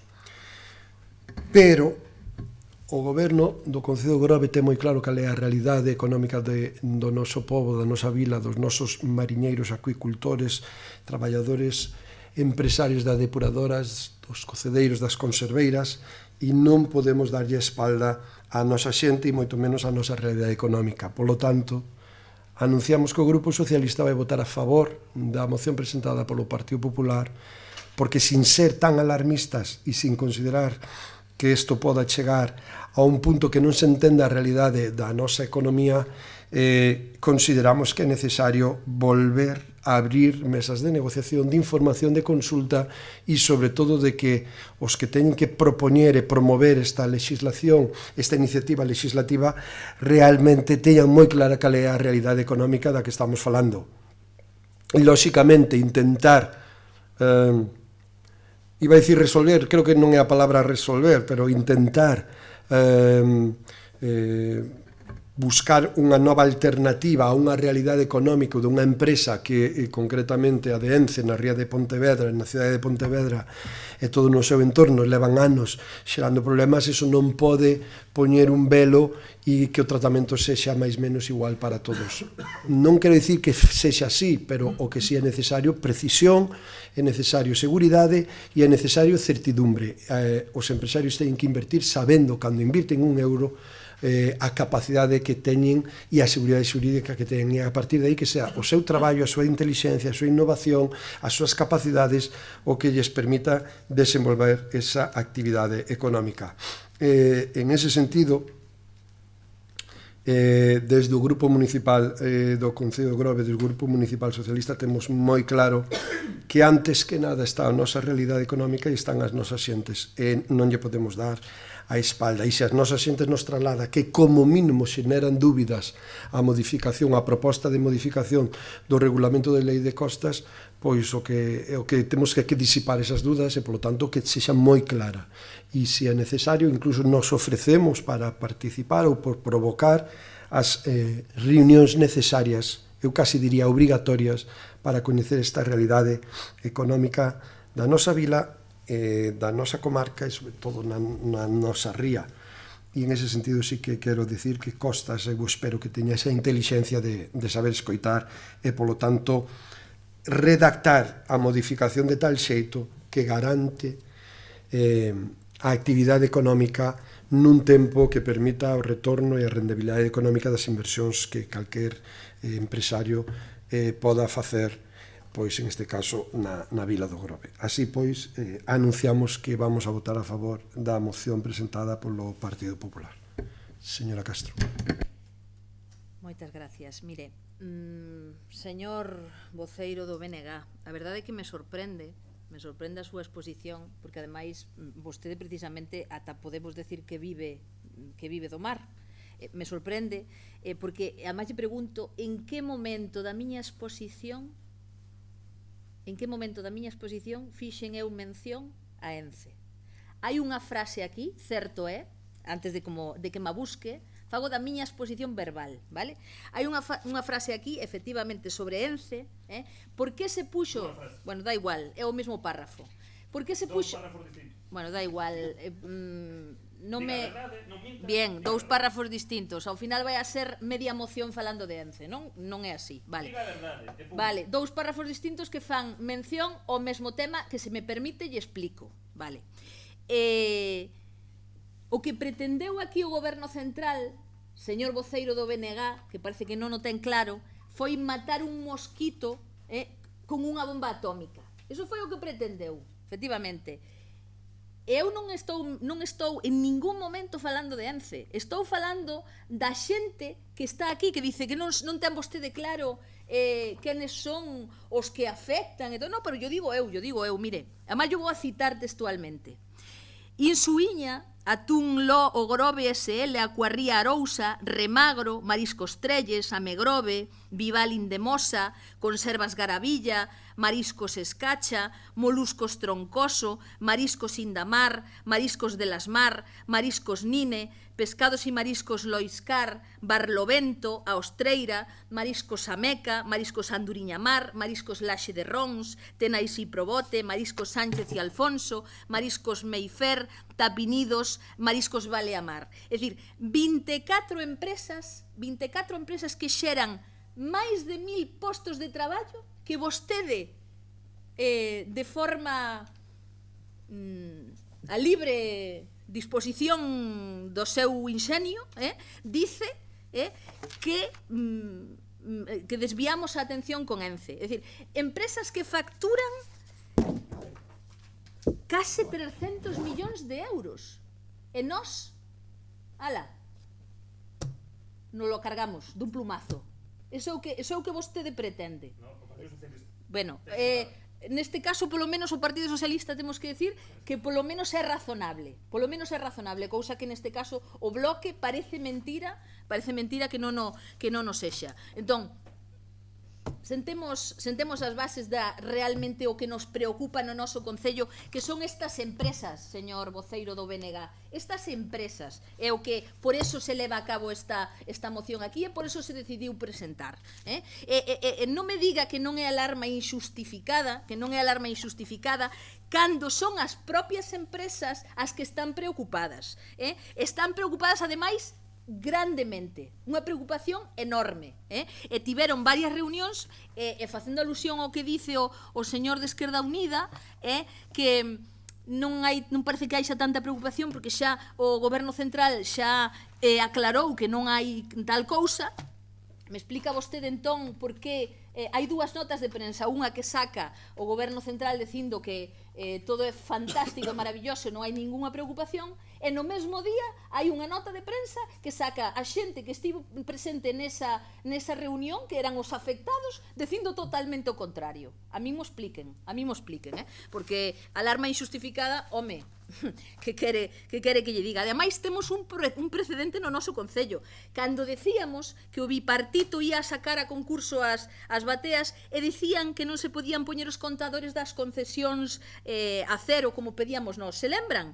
Mire, chegamos ao goberno e fixémolo. Entón, estábamos no certo tamén daquelas, tamén cando decían que alarmábamos. E a alarma, quizáis, se tivese evitado se houbera información por parte do goberno central que non a houbo. Sacárono pola porta de atrás, parece que hai que buscar aí, porque mire que costa encontrar a información, hai que estar aí, facer un máster na páxina concreta, e resulta que encima non se contesta a carta na que se demanda información e unha xuntanza cos afectados para recibila. E solo se mandou unha nota na prensa na que a delegación de goberno solo fala de que este regulamento eliminará incoherencias e que non ten afectación, sen por enriba da mesa argumento xurídico ou administrativo ningún. Home, se non dan información será porque non hai explicación ou porque estamos no certo e non poden demostrar o contrario. Mire, francamente, como lle digo, neste concello hai 25 empresas afectadas e penso que deberían reflexionar sobre a súa postura de votar en contra desta moción ou incluso absterse, porque realmente, como xa digo, é que debemos vivir do aire. Debemos vivir no aire deste concello. O sea, vivimos do turismo, pero a pesca non importa. O marisqueo non importa, a acuicultura non importa.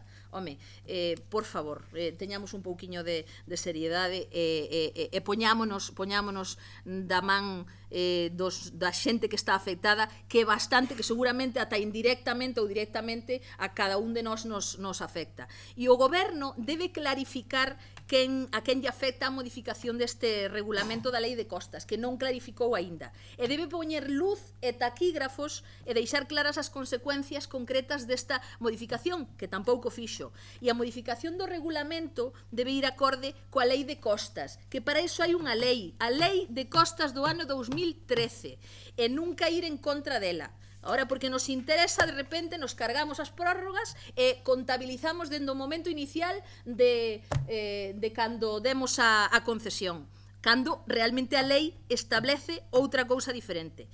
E no caso de pretender tramitar algunha modificación, o que pedimos é que se faga seguindo os trámites axeitados e dando posibilidade aos afectados e interesados de poder manifestarse, porque non soamente en marzo se fixo unha consulta pública e que en outubro se volveron a reunir, non me acordo ahora mismo se foi o 3 de outubro ou cando foi, se volveron a reunir representantes do Ministerio, representantes incluso de asociacións ecoloxistas e demais, e non había un só representante dos sectores afectados. Home, isto penso que é un vacile en toda regla. Por lo tanto, necesariamente se ten que negociar, se ten que ter en conta a xente a que está afectando, e se ten que aceptar un acordo para que se teña en conta en dito proxecto e na súa lei no tocante ao prazo das súas concesións para as actividades económicas do sector mar industria da comarca, e para o seu indispensable funcionamento teñen que estar ubicadas no litoral e non terra adentro como pretenden mandalos. É dicir, é que hai empresas que dependen de estar aí, pegados no litoral, porque dependen das tubaxes para traer auga. É dicir, e non contaminan como pretenden facer ver. Forzosamente se ten que comenzar a contar o prazo de concesión a partir da solicitude de prórroga, como establece a lei, e non dende a data de concesión orixinal, tal e como pretenden establecer eles. E repito, os bancos non dan financiación por falsas promesas. Os bancos hai que ir con papeles, é dicir, non pode ser que pretendamos digamos, pedir unha financiación de 1 millón ou de 2 millóns de euros sin ter a garantía de que vamos a poder estar aí o determinado tempo para poder, digamos, recuperar esa inversión. E ten que haber documentos que xustifiquen esa viabilidade. E, ademais, estamos falando de empresas, as empresas afectadas que moven máis de 200 kilos de produto ao ano en Galicia. E que o 60% do mexillón de Galicia que vai para fresco pasa polas nosas depuradoras. Esas que agora o goberno central pretende cargarse. E o 40% restante pasa pola cocción e polo procesado. E cal vai ser a alternativa para estas empresas? Me pregunto, cal vai a ser a alternativa? É dicir, marcharse do noso concello, pois probablemente se irán para Portugal, que lle ofrecen mellores condicións, porque nós somos incapaces de manter as nosas empresas. Ala, con un par. Home, francamente, empresas que ademais cumpren coa lei, empresas que están sometidas a controles bastante exhaustivos en canto a temas de contaminación e temas medioambientais, home, pretender cargarse a todas estas empresas dun plumazo, e repito, empezou isto porque se pretendía matar un mosquito, pero que non se deron conta que se cargaron a todo Dios. Se cargaron a todo Dios con unha bomba atómica. É dicir, para cargarse o mosquito, que apunten directamente ao mosquito, non apunten o resto de todas as empresas que están afectadas. Eso é o que o Partido Popular quero que teña claro vostede, señor voceiro do BNG, que pretende defender a xente do mar, defender a xente que depende de estar no litoral para poder seguir traballando e para poder dar esos postos de traballo e para poder seguir xerando riqueza que xeran cada día no noso concello. Punto pelota. Ben, gracias, señora Castro. A verdad que esta intervención dan ganas de pensar o sentido do voto do Partido Socialista, pero, bueno, nós nos mantemos. Señor Otero, nada, si vou pedir brevedade, porque levamos 2 horas e media con dúas mocións. Simplemente decir que, como dixen antes, está aberta outro prazo de negociacións, outro prazo de exposicións públicas e de alegacións, e, lóxicamente, o mesmo que comentou antes o compañero do BNG, entendendo tamén o sentido do voto do PSOE, entendo que non serán tan cafres dende Costas e dende o goberno. Aparte, non se preocupe que posiblemente esteamos con eles e vixiarémolos para que realmente non afecte o sector que máis interesado do noso litoral. Nada máis. Ben, gracias, señor Outeiro. Ben, o BNG, por alusións, primeiro dicir que o PP volve a non ser ninguén para defender o sector do mar. Ninguén. Porque esta ría está sin sanear, como todas as rías, responsabilidade do PP. Esta ría ten unha amenaza dunha apertura dunha mina, responsabilidade do PP. Por certo, moita defensa agora, e no pleno anterior vostedes alegremente pois fixeron unha declaración de petición de BIC de patrimonio para Moreiras, o regato da Gatiñeira e o da Cova da Loba, e hai ali empresas tamén metidas que van a ser afectadas, moitas das que dixo aí, e o Partido Popular é responsable de que as empresas tamén vayan a ter problemas xurídicos. E que pasa? Que esas non lles interesan. Interesa a lista. Nesa lista que leu, hai empresas que van a estar perxudicadas por o Partido Popular por patrimonio, por esa declaración que se está pedindo. No do mexillón, pero se foi o Partido Popular en Europa que modificou a lei de enlatado para que se poidan meter mexillón foráneo e facer competencia con mexillón daqui. Pero se foi o Partido Popular o que se meteu en Chile a traer o mexillón chileno. Pero de que estamos a falar aquí? Pero vostedes ven o mundo ao revés. Eu non sei. Eu vexo que andan encima dos pés, non vexo que andan encima da cabeza. Despois, a pesca artesanal e todo isto. Pero se o Partido Popular o único que está facendo é que se desguace a flota, a marchas gigantadas. Toda a legislación que lle botan encima esta xente, non hai que na tolere, non hai que na soporte. E o Partido Popular, quen está aí? É o Partido Popular quen está aí machacando a todo que se move no mar, machaca o Partido Popular. E ven vostede aquí defensora. Nos, por hixiene, non podemos votar algo donde saia as siglas do PP e ENCE xuntas. Por hixiene, non podemos votar a favor deso. E punto. Non quero estenderme máis, que teño que marchar para traballar. Si poden pedir a votar. Ben, señora Castro ten a última intervención, se quere, se non pode ser, vamos a votar xa. Veña, pois votamos entonces. Moción do Partido Popular, perdonen, que se titula Moción do PP, modificación Regulamento Xeral de Costas. Votos a favor? Abstencións? En contra? Queda aprobada por maioría. Pasamos agora á moción de urxencia presentada por Esquerda Unida, que en defensa da educación pública, resumindo moito, unha moción que teñen presentado. Como anterior caso do Partido Popular é unha moción de urxencia, polo tanto, vamos primeiramente a votar esa urxencia para incluíla ou non no orde do día e despois debatila. Así que, primeiro votamos a urxencia. Votos a favor? Apróbase por unanimidade. Señor Otero, ten a palabra. Leo a exposición de motivos. A moción é en defensa da educación pública como garante do dereito universal á educación en condicións de igualdade. A Constitución Española, no seu artigo 27, declara o dereito universal á educación, así como o carácter obrigatorio e gratuito da ensinanza básica, artigo 27.4, establecendo no seu punto quinto que os poderes públicos garanten o dereito de toda a educación, de toda esa educación, mediante unha programación xeral da ensinanza, coa participación efectiva de todos os sectores afectados e a creación de centros docentes. Así pois, de acordo co mandato institucional, corresponde aos poderes públicos a obriga de garantir o dereito universal á educación non só mediante a correspondente planificación da ensinanza, coa participación da comunidade educativa, senón tamén a de crear centros docentes públicos que permitan facer efectivo o mencionado dereito. Recóllese tamén no artigo 27.1 da Constitución Española a liberdade de ensinanza, recoñecendo ás persoas físicas e xurídicas a liberdade de creación de centros docentes dentro do respeto aos principios constitucionais. Queda así exposta a posibilidade de creación de centros privados, con arranxo a unha normativa estatal, para o recoñecemento e homologación das súas actuacións. Pero de ningún modo se contempla na nosa Constitución ni no seu dereito comparado a obriga de financiar con fondos públicos a creación ou funcionamento de centros escolares privados, ni moito menos o pretendido dereito a escoller centro por parte das familias.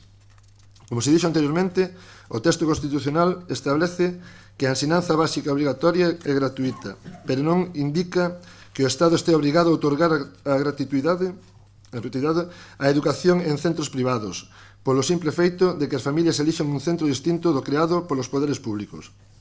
Así o deixou asentado o Tribunal Constitucional na sentenza 86/1985 do 10 de xullo, ditada pola Sala Segunda, sendo de todo claro que o dereito á educación, a educación gratuita na ensinanza básica, non comprende o dereito á gratuidade educativa en calquera centro privado, porque os recursos públicos non acudirán incondicionalmente a onde vayan as preferencias individuais. Queda claro, pois, que para o Tribunal Constitucional a liberdade educativa non implica en absoluto que os centros privados deban ser financiados con fondos públicos, nin que o pretendido dereito a escoller centro sexa algo máis que unha mera preferencia particular.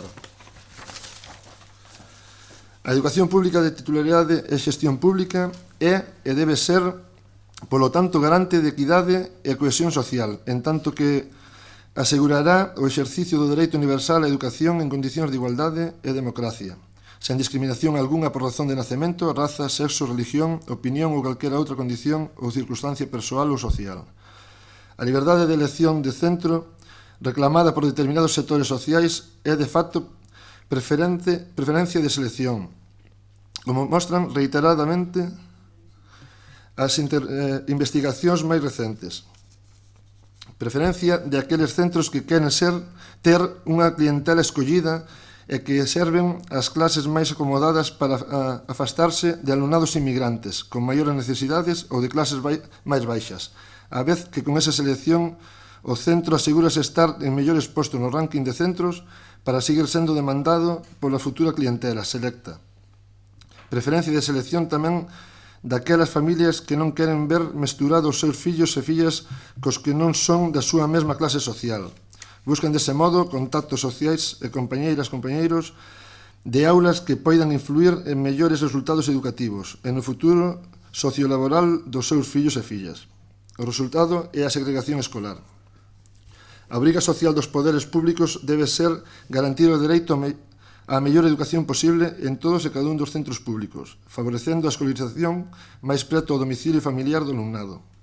Por elo, e e para ello todos os municipios e barrios deben contar con plazas públicas suficientes en centros dotados con todos os recursos necesarios para posibilitar que así sexa. Isto non só é máis xusto e equitativo, senón que preserva ante todo a función social da educación. E iso só se pode garantir con unha rede pública educativa única, que non derive recursos públicos a financiar opcións privadas. A existencia dunha ampla rede de colexios concertados auspicia e impulsada por sucesivos gobernos do PSOE e PP ao longo das 3 últimas décadas xerou unha doble rede de centros educativos financiados con fondos públicos que, ademais de contribuir de maneira crecente á segregación escolar, dou pé a unha confusión interesada. Preténdese confundir o dereito a crear centros privados co das familias a recibir axudas públicas para escollelos, o que, de ningún modo, como xa se dixo, está na nosa Constitución nin no dereito comparado. Hai que dicir ao respecto que España constitúe unha anomalía dentro do panorama europeo, dada a alta proporción de centros que, sendo de titularidade privada, reciben financiamento público a través de importantes subvencións. Segundo datos do Consello Escolar do Estado, a escola concertada recibe anualmente máis de 6.300 millóns de euros. Somos o terceiro país de Europa neste tipo de centros, só por detrás de Bélxica e Malta. En todos os demais países, segundo datos da OCDE, a educación é fundamentalmente pública, 89,2% en educación primaria e un 83% en secundaria, na UE 28, fronte a un 67,3% en España. A elo engádese que a educación concertada segrega. A dobre rede de centros converteuse nestes anos en garantía de desigualdade. O 82% do alumnado inmigrante de minorías e con maiores necesidades educativas está escolarizado na escola pública, mentres que só o 18% é admitido en centros concertados, a pesar de recibir financiamento público.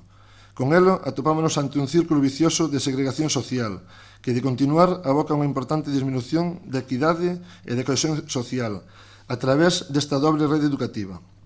En definitiva, o sistema que non dereito de elección de centro basease na lógica individualista, da ética do máis forte, e non na lógica igualitaria da pluralidade e convivencia. Así entendida, a liberdade de educación é un privilexio e non un dereito, ademais dunha estrategia para situar a educación dentro do proceso de privatización do mercado. Aínda sendo comprensibles que as familias poidan ter preferencia a hora de escolarizar os seus fillos e fillas, non se pode equiparar a manifestación dunha preferencia con un dereito fundamental, nin as preferencias particulares poden prevalecer sobre a planificación educativa ou unha escolarización equitativa. Se a educación é un ben público, non pode tratarse como un negocio privado. O Estado debe velar polo ben común e non fomentar un mercado educativo con rankings de colexios, onde as familias compitan para conseguir a mellor oferta, como se dun gran supermercado se tratase. Por todo anteriormente exposto, é polo que o Grupo Municipal de Esquerda Unida somete a consideración do Pleno a aprobación da seguinte proposta de acordos. Instar ao Goberno de España e a Xunta de Galicia aos seguintes puntos: que se garantan plazas públicas suficientes nos novos desenrolos urbanísticos mediante a cesión de solo público para a creación e apertura de centros escolares de titularidade e xestión pública. Que se revise a normativa sobre concertos educativos de modo que, mentras subsistan, estes teñan carácter estritamente subsidiarios. Que, nos procesos de renovación de concertos vixentes, se supriman todos aqueles que non se xustifiquen por existir plazas públicas vacantes. Establecerase os mecanismos normativos e protocolos administrativos para que non se produzca o peche de liñas de escolas públicas, naquelas zonas onde simultaneamente se manteñan concertos con ensinanza privada. Que adopten as medidas oportunas para lograr unha rede única de centros públicos educativos, a través da supresión progresiva dos centros educativos, ata a súa completa desaparición, mediante integración voluntaria e negociada dos centros privados concertados que ocupan solo público. 5. Que mentre se suprimen os concertos, para que en ningún caso se poidan destinar solo municipal para centros escolares privados de ningún tipo, o solo público, solo para ensino público. 6. Que se elimine automáticamente o concerto educativo a todos os centros que segreguen por sexo, establecendo normativas específicas para que ningún tribunal poida amparar a segregación e a desigualdade. 7. Que se asegure como prioridade a existencia dun ensino público con recursos e de calidade, en todos os ciclos e que cubra todas as necesidades de 0 anos. 8. Que haxa procesos de escolarización transparentes, democráticos e que conten coa participación dos axentes sociais. Estableceránse mecanismos normativos e sistemas de inspección educativa que os apliquen dende a dirección provinciais a través de comisións de escolarización centralizadas por municipios ou distritos escolares que organicen unha adecuada e equitativa escolarización, presentando especial atención á escolarización do alumnado con necesidades educativas especiais e de comprensión educativa, tanto nos centros públicos como nos privados concertados, mentres existan. 9.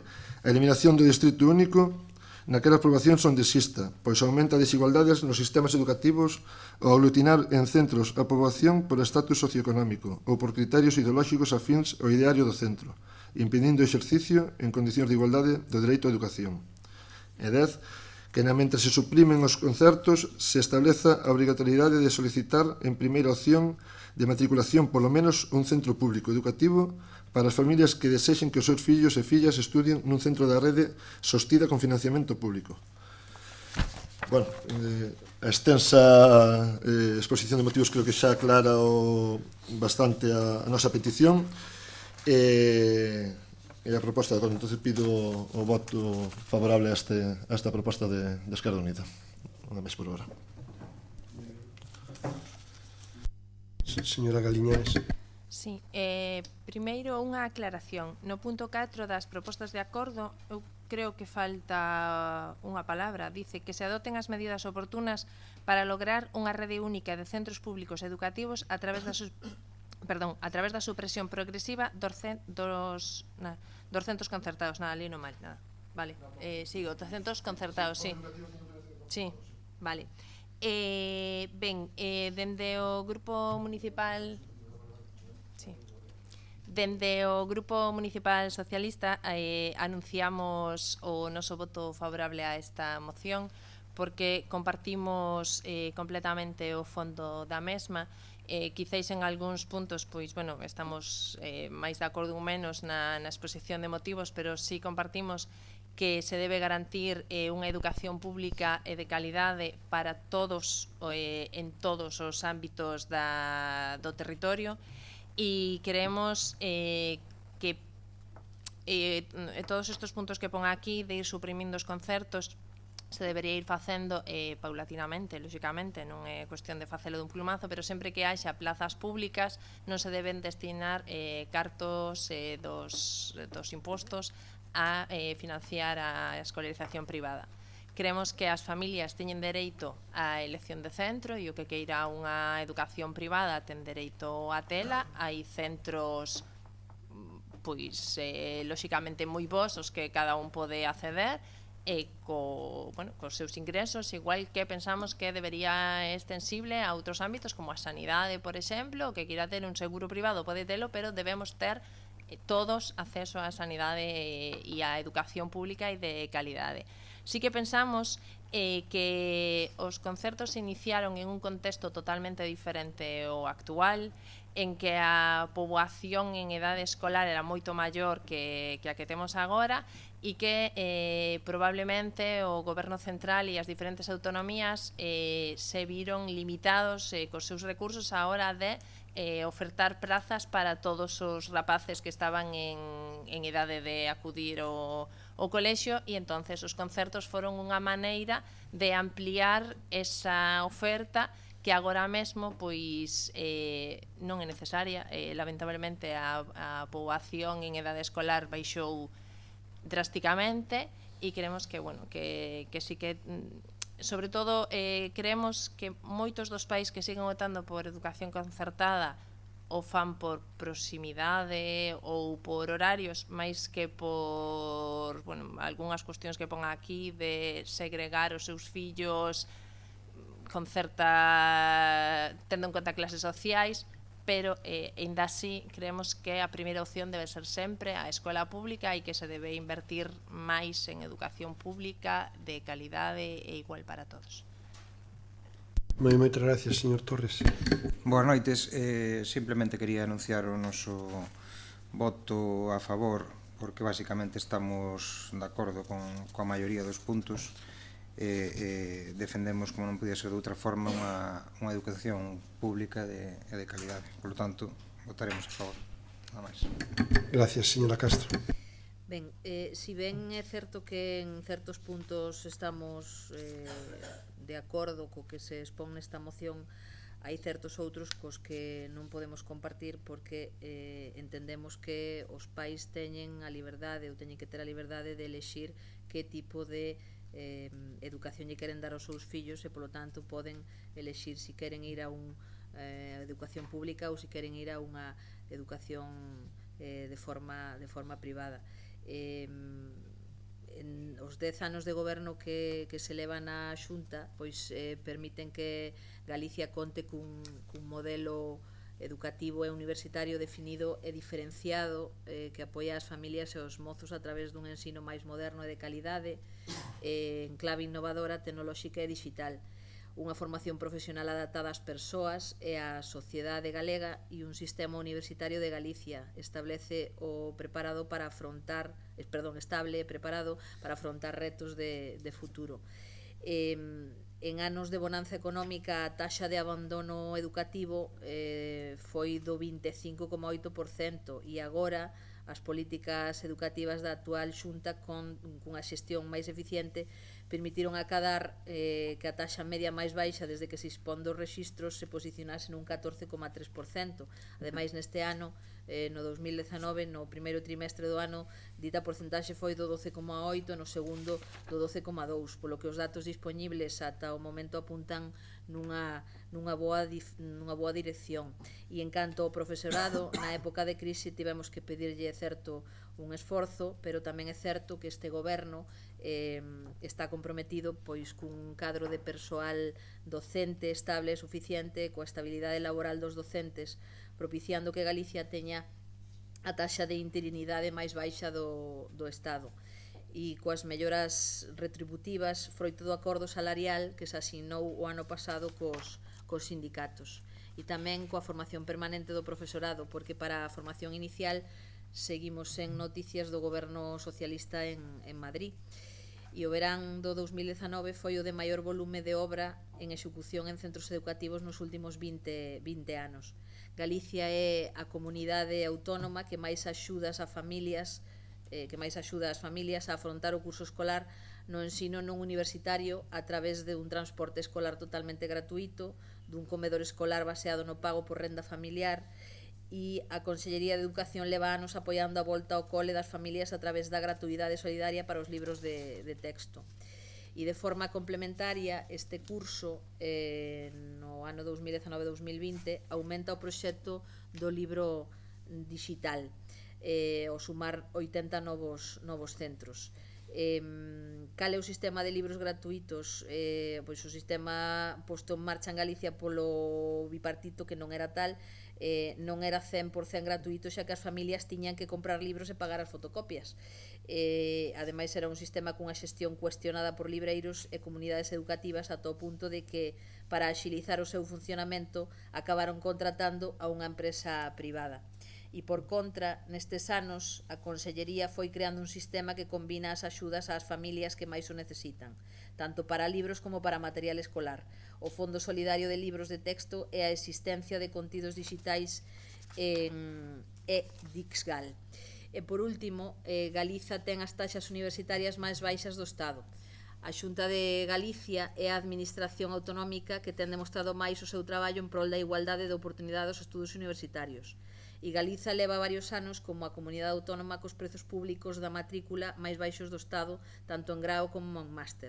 A Xunta acordou manter conxelados os prezos públicos dos graos e máster universitarios para o curso 2019 e 2020. Polo tanto, xa lles digo, nos imos a abster nesta moción, porque defendemos que os pais teñen o dereito de decidir en que tipo de educación lle queren dar aos seus fillos. Moitas gracias. Bueno, agradecer os apoios do Grupo Municipal do PSOE e do BNG, e, bueno, a abstención tal que non... Quero comezar primeiro recoñecendo que certamente a mediados dos 80 foi cando o PSOE creou as concertadas, lóxicamente por esa falta de espacios na rede educativa non había centros e era a mellor salida naquel momento, incluso coa presión da Iglesia, que eran os que tiñan eses centros educativos naquel momento, non? Lóxicamente, eso ten que revertirse, non se estivo facendo, e o que non se pode é que a pública sea subsidiaria da privada, que é o que parece que está sendo agora, cando debería ser ao revés, non? Está claro que, por exemplo, a LONCE 2014 permiteu que o Estado pasara de ter que garantir plazas suficientes en centros públicos a ter que garantir existencia de plazas suficientes, o sea, suma de concertada e pública, non? E brindou incluso o pago a concertadas que segregaban por sexo. Eso sucede coa LONCE, e incluso dicir que, por exemplo, que a LONCE, coa crisis e os recortes que hubo entre 2007 e 2017, a concertada gañou un 25% das súas inversións do Estado nas concertadas, mentres a pública só creceu 1,4%. O sea, temos que tratar de revertir esa cuestión. A señora Castro indicar que en ningún momento falamos que os persoas teñan dereito a decidir a súa educación. O que estamos dicindo é que se garantice que teñen que, o sea, a pública pagada con cartos públicos. Se queren ir a privada, que se paguen a privada. O Estado ten que garantir a educación pública con cartos públicos. Ti tens dereito a elegir, pero se queres ir a privada, tens que pagarlo ti. Esa é a cuestión que se decide nesta moción. Creo que me equivoquín a presentala, debería presentala sobre setembro do ano que ven, porque a campaña electoral das autonómicas é para o ano, porque toda esa exposición que fixo é máis básica dunha campaña electoral defendendo a Xunta de Galicia que do que representa esta moción, porque empezou a nombrar datos que, vale, entendemos que poden ser verdad, que estean moi ben, que se poden mellorar, seguramente se poden mellorar, pero que non veñen a coacción desta moción, non? Se pode coller o vídeo e poñelo para setembro do ano que ven, que seguramente alguén o escoite pode interesar. Nada máis, agradecer o apoio á moción e apostemos pola educación pública e que quen queira pagar a súa o sea, que queira ir a privada que a pague do seu bolsillo. Nada máis. Moitas gracias. Procedemos á votación da moción de Esquerda Unida. Votos a favor? Abstencións? Queda aprobada por maioría. Temos agora unha moción presentada hoxe polo BNG, moción para unhas actuacións musicais con contido respetuoso e de calidade no noso concello. Fala da programación musical principalmente da Festa do Marisco.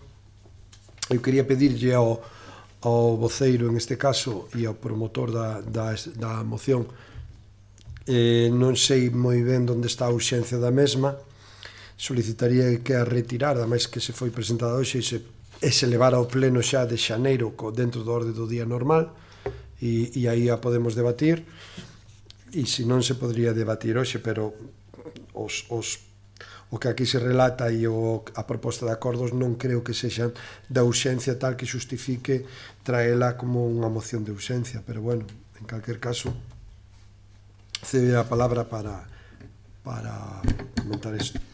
Ben, a urxencia viña motivada polo día de onte, que era o día de eliminación da violencia contra a muller, e vai un pouco en base a ese contido. Entonces, como vexen, temos copia da moción, é solamente unha carilla. Señora Castro. Ben, simplemente... Disculpe. No, é un apunte, un inciso.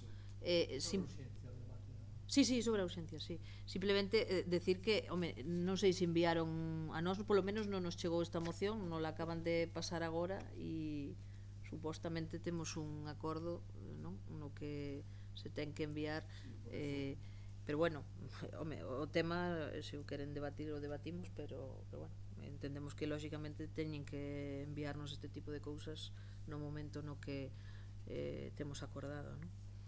Si, así, eu non sei a que hora entrou hoxe esta moción. Non. Sí.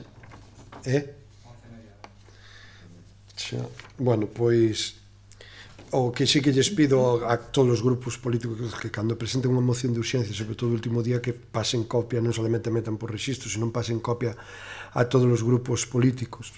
Ben, en calquer caso, presentada está por esta mañán, según nos dio o voceiro do BNG, e entonces, bueno, propoñemos entonces a súa votación para incorporala e a debatimos, e debatímola hoxe. Por lo tanto, votos a favor de incorporala. Queda incorporada. Ten a palabra o voceiro do BNG, o señor Torres. Ben, paso a ler a exposición de motivos. Hoxe en día vivimos nunha sociedade permisiva na que todo ou case todo está permitido e na que se lle quita importancia ás actitudes que as nosas fillas e fillos ven nas televisións, letras que escoitan nas radios, vídeos que miran en plataformas de vídeos a través de internet, etc. No fondo, sí que nos damos conta de que esas actitudes son copiadas e pasan a formar parte da forma de ser dos nosas mozos e mozas, perdendo en gran medida o valor polos bens materiais, sobre todo os públicos, e algo máis grave, perdendo o respeto cara a outras persoas. Todo isto debe nos facer pensar se dende as institucións públicas estamos a facer ben as cousas, se cos cartos públicos estamos educando de maneira correcta.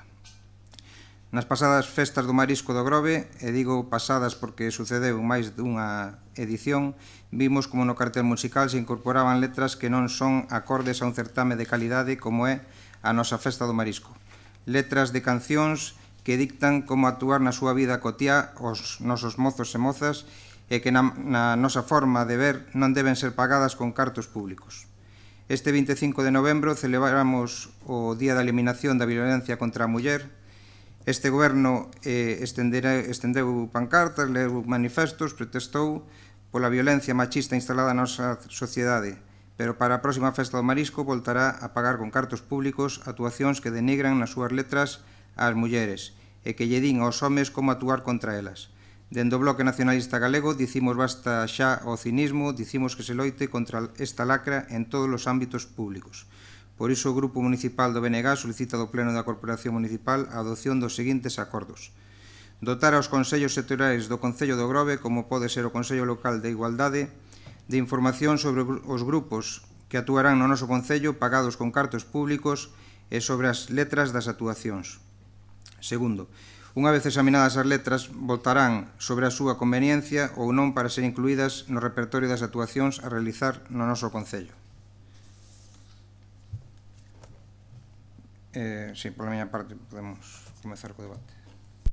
Ben, pois, se me permite, eu cando lle pedía que retirara esta moción xa non era solamente porque non se justificaba a urxencia, é que me parece un erro político importantísimo. Presentar unha moción donde se pon nos acordos dotar os consellos sectoriais do Concello do Grove, como pode ser o Consello Local de Igualdade, de información sobre os grupos que actuarán no noso Concello pagados con cartos públicos e sobre as letras das súas actuacións.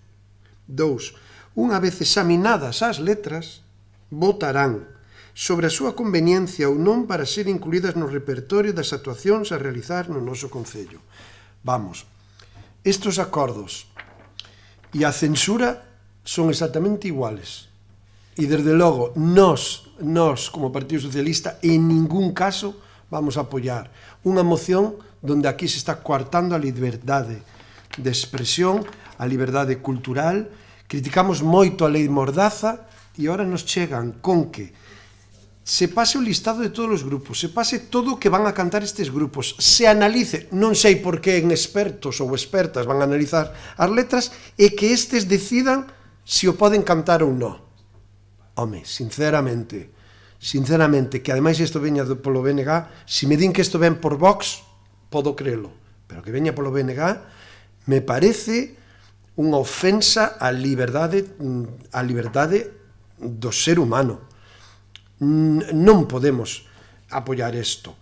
E desde logo que hai que estar coa violencia contra a muller, a violencia machista.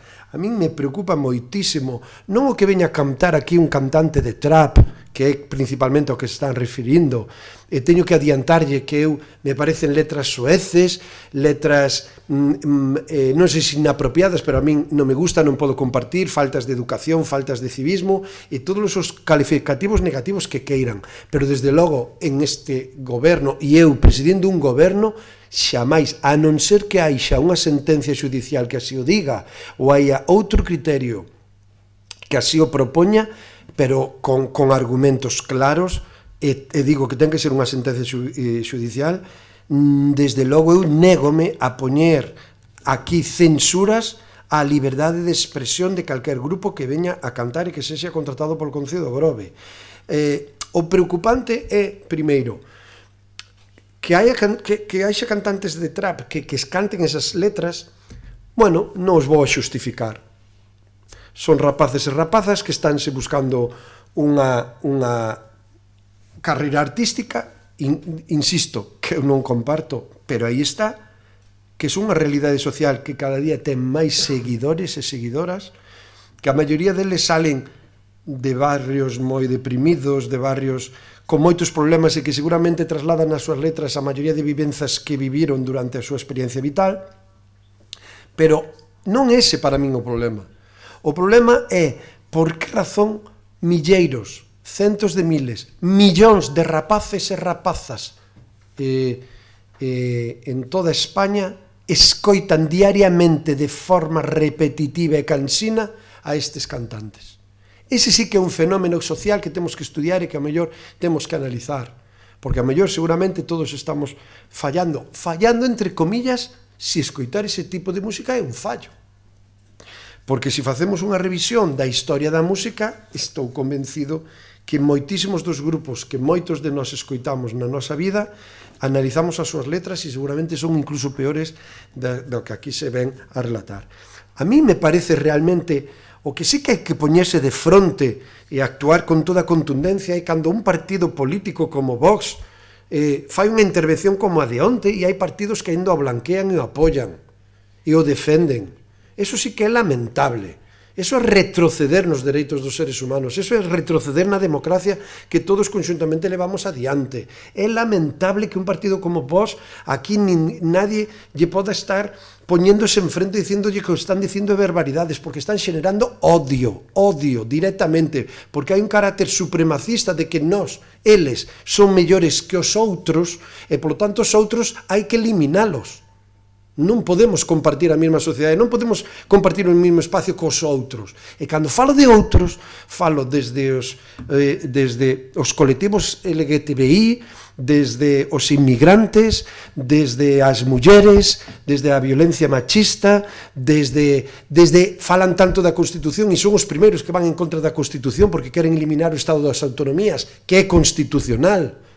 Eso sí é un problema moi serio. Por qué? Porque eles sí que teñen unha capacidade de hoxe legislativa e capacidade de influir en legislación, en leyes, que, como estamos vendo en Madrid, por exemplo, significan un retroceso claro do que é a democracia e os dereitos. E para min, dentro da democracia está a igualdade, pero está a liberdade. E a liberdade do ser humano ten que ser tamén a liberdade de opinión, a liberdade artística e intelectual. Eu, desde logo, sinto moito, pero non vamos a participar de crear comités de censura do que se pode cantar ou non se pode cantar no Concello do Grove. Non. Se iso vai contra a lei, seguramente haberá algún xuez que así o resolva e que actúen coa lei, porque tamén hai que ter respeto á lei, por suposto, pero desde logo nós políticamente censuras. Lembrome cando fai anos se facía eso coas letras das comparsas, que se pedían previamente para ver quenes podían actuar e cales non. E xa fai anos, creo que desde o primeiro goberno que nos tivemos, non se piden nin letras de comparsas porque defendemos a total liberdade de expresión e iso que moitas veces son letras que temos que soportar políticamente e incluso individualmente ou personalmente, como algunhas comparsas do ano pasado. E aí está, pois hai que asumilo. Pero desde logo eu non podemos compartir que se convoquen nos consellos sectoriais, que se pide información de todos os grupos, e poño o exemplo da Festa do Marisco, que de repente poden estar actuando en 10 días máis de 30 grupos, pedir a relación de todos os grupos, pedir o que van a cantar, analizar as letras e dicirlle nós, esta canción sí que podes cantar, esta no, esta sí, esta no. Home, non, isto pertenece máis á época de Franco, que é o que están pedindo os de Vox que volva, e eu non vou a partir... Eu, desde logo, políticamente, personalmente, as miñas conviccións non me permiten defender nin apoiar isto. É que non podemos. E si é certo que temos que traballar moi duramente contra a violencia machista en defensa das mulleres, do feminismo e da igualdade, tamén temos que traballar moi duramente pola liberdade de expresión. E eu, desde logo, non estamos dispostos a crear dentro do Concello de Grove nesta corporación comités de censura que tomen a decisión en base non sei a que criterios e non sei que por quen personas formados, que alguén tome a decisión de que ti sí podes cantar isto, pero non podes cantar isto. Sinceramente, creo que se aprobamos esta moción tal cal está redactada con estas propostas, estaremos retrocedendo, estaremos volvendo aos 40 anos de franquismo, que desde logo moita xente sacrificouse para que eso non volva a pasar, e desde logo nós vamos a ser que traballemos para que eso non volva a pasar. A democracia temos que construir entre todos, e creo que temos acadado durante 40 anos moitos dereitos sociais e individuais que hai que seguir respetando, e sinceramente pode gustarlle máis ou non artísticamente, poden compartilo máis ou non, pero desde logo, mentre sexa a nosa responsabilidade, continuaremos traendo ao Concello de Grove, concretamente a Festa do Marisco, grupos que abranguen a diferentes segmentos de poboación e que todos se podan sentir representados, porque despois nos queixamos que a xuventude vive de espaldas a nós e non nos identificamos, e resulta que nunca tratamos de tender pontes, polo menos para intentar entender por que centos de miles de adolescentes escoitan todo o día cancións que, cando é certo que analizas esas letras, xeneran unha certa repulsa e eu non podo compartir, pero que sinceramente o problema é que hai un fenómeno social que todos, desde 12 anos hasta 20 moitos ou máis anos, todos están escoitando este tipo de música. Algo ten que haber aí. E se iso é un error, que non sei, ao mellor había que discutilo, se é un error escoitar ese tipo de música, o que tíamos que facer era, entre todos, políticos, sistema educativo e familias, analizar por que os nosos fillos e fillas están escoitando 24 horas ao día este tipo de música, non? A partir de aí tamén teño que dicirlle que teño debatido moito con rapaces e rapazas destas edades sobre este tipo de música, e podo dicirlle que moitos deles con unha intelixencia, un criterio formado e con uns argumentos sólidos que ao final entendes que non vai máis alá dunha pura diversión, de un puro momento de pasalo ben, porque despois son rapaces e rapazas con moito sentido do civismo, con moita implicación social e que desde logo que teñen unha formación a nivel humano que desde logo xenera o optimismo. Posiblemente o que estamos a ver agora de manadas e violacións e abusos como os que estamos lamentablemente vivindo, eu diría casi que soportando socialmente, non estarán ao mellor tan vinculadas a este tipo de música como a outras costumbres e outros produtos que se venden libremente ou se poden acceder libremente por internet e que ningún lle estamos facendo control ningún. Pero fora deso, sinceramente, non podemos compartir que se poñan censuras ao que ten que ser unha liberdade de expresión clara e nítida. E en eso sí que non vamos, desde logo pola nosa parte, a retroceder ni un paso. Señor Otero. Bueno, conte cando menos con 2 votos do Grupo Municipal de Esquerda Unida, pois apoiamos sobre todo o sentir da moción. Consideramos que cantantes, grupos que degradan as mulleres nas súas letras, na súa música, non deben ser pagados con cartos públicos.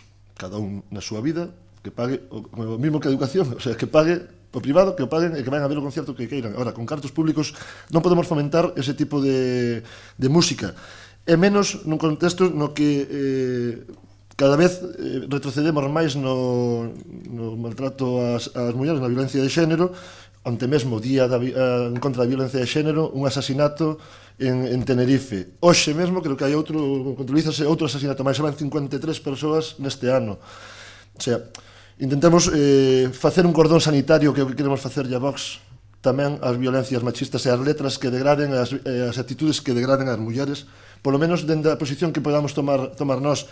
Entón, entendo que sona a censura, sona tal, pero apoiamos polo sentir da moción, entendemos que vai nese senso de que con cartos públicos non se pague este tipo de actuacións. Nada máis. Moitas gracias. Moitas gracias, señor Otero. Sí. Sí, vamos a ver, nos entendemos desde o Partido Popular que efectivamente esta moción pódese ver desde distintos matices e pódese ver desde distintos ángulos tamén, non? Pero consideramos que despois do que dixo o señor alcalde, que casi quedou sin aire, por certo, e xa lle dou bastante ben, nós non vamos a facer máis leña deste asunto. E nada máis, moitas gracias. Ben, gracias, señor Torres. Ben, o sentido desta moción está claro que non é para equipararnos a un partido como vos, nin para facer para non deixar exercer a liberdade de expresión. Simplemente consideramos que as administracións públicas deben educar, debemos darlle tamén un contido ao Consello Local de Igualdade, que non só se reúna para facer un manifesto, senón que teña máis contido na vida social da nosa localidade. Eu personalmente non estou en contra de ningún estilo musical. Vou dicir que ese estilo musical que a min me gusta, non me gustan as letras, pero sí o estilo musical, sí o ritmo, sí. Pero o que estamos en contra é que esas letras sexan pagadas con cartos públicos. Vostede decía que non a comparte, que lle parece grosera, que lle parece soez, está sempre no límite, que lle parece de mal gusto. Eu voulle poñer un exemplo de algo soez, algo grosero, que ten moitos seguidores, que xenera moita economía, que son as películas porno, que cosifican tamén as mulleres, e no Concello do Grove tamén se fai cine na rúa. Non vexo a vostede poñer películas porno na rúa. É o mesmo caso exactamente que ese tipo de letras, un é algo artísticamente musical e outro é artísticamente audiovisual. Eu, onde quero chegar con isto, é que nos parece perfecto que existan numerosos xéneros musicais, que exista liberdade de expresión, como non podía ser de outra forma, pero que non pode ser pagada con cartos públicos.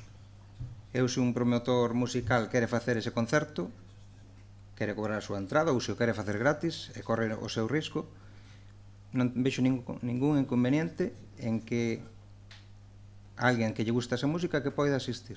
O que estou en contra é que se pague con cartos públicos.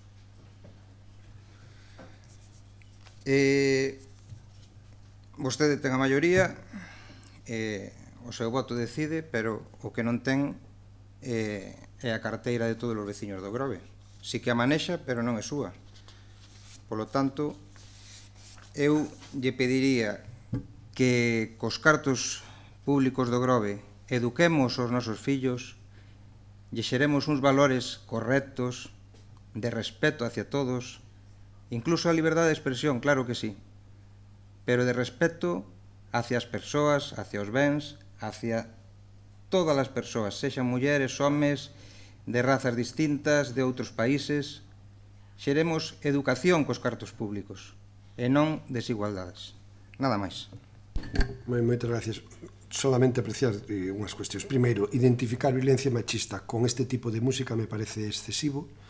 Segundo, comparar o cine porno con este tipo de música non ten nada que ver, sinceramente, e aí sí que ao mellor o acceso, porque eso sí que é un produto para maiores de 18 anos, e o acceso de menores de 12-13 anos con total liberdade a ese tipo de produto e esa idea de sexo que cada vez están recollendo sí que é algo que se debería de traballar e non ten nada que ver. E por outra parte, se aplicamos o que vostede recolle aquí, quero dicirlle que posiblemente non quero facer unha broma disto que me parece moi serio, pero non sei, ahora mesmo estaba intentando pensar en un grupo infantil, debe ser que xa non teño fillos en esa edad, que non me lembro de ningún, pero que prácticamente o 95% dos artistas de agora, de fai 20 anos e de fai de 60 anos, analizamos a súa letra e sempre vamos a topar algo que non nos vai a gustar, porque, sinceramente, certo é que antes había, pois, un pouco esas letras que as asumíamos como tales, e non quero aquí falar, pero hai grupos musicales, eu lle podo dicir, desde do que me eu criei dos anos 80, carai, que se empezamos a revisar as letras, vamos, estes do trap ainda se quedan cortos, e podría darlle nombres de grupos e títulos de cancións donde letras, pero desde matar a unha muller e a facer outras cousas. E, por certo, toda a historia da humanidade sigue escoitando ese tipo de música. Isto é moi peligroso. Eu creo que non se pode simplificar a ese punto e, desde logo, comprendemos que non compartan, pero nós vamos a seguir traballando por eso. Por certo, contratamos moito tipos de músicas e, personalmente, podo compartir unhas e non outras. Hai, como xénero, non lle digo que este escoitando todas as horas, pero se teria que dicirlle, e a mellor aí incluso coincidimos, que hai algún tipo de cancións e algúns artistas trap que, desde logo, que merecen a pena escoitalos, e a mí me parece que incluso teñen moita imaginación e utilizan moitas metáforas moi interesantes. Pero, bueno, en definitiva, esas son opinións personais.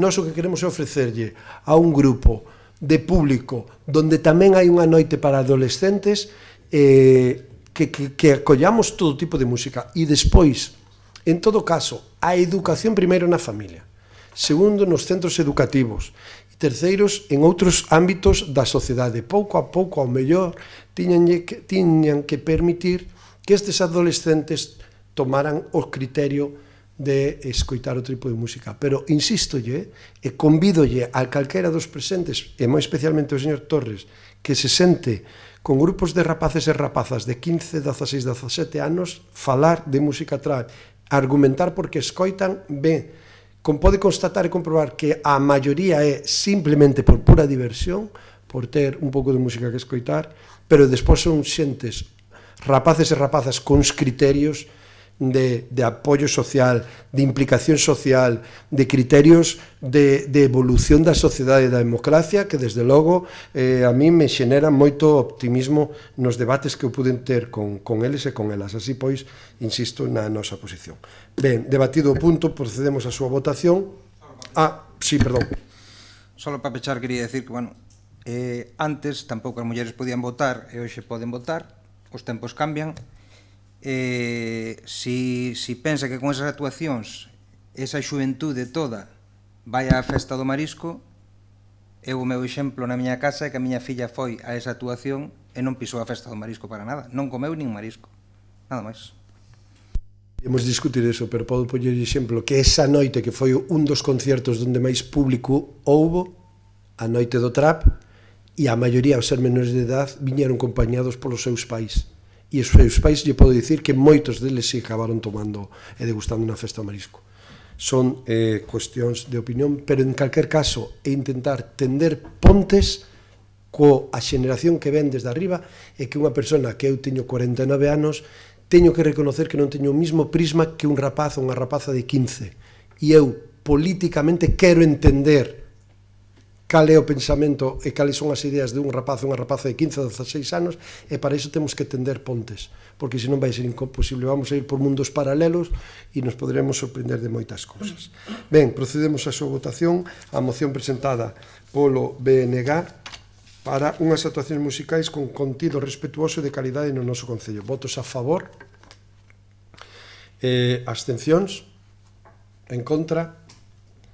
Queda rexeitada, por tanto, a moción. E, sendo xa as 23:29, quedan os 30 minutos de pleno, pola unidade temporal, abrimos rogos e preguntas, que imagino que hoxe non hai moitos, polo tanto, vamos a acabar rápido.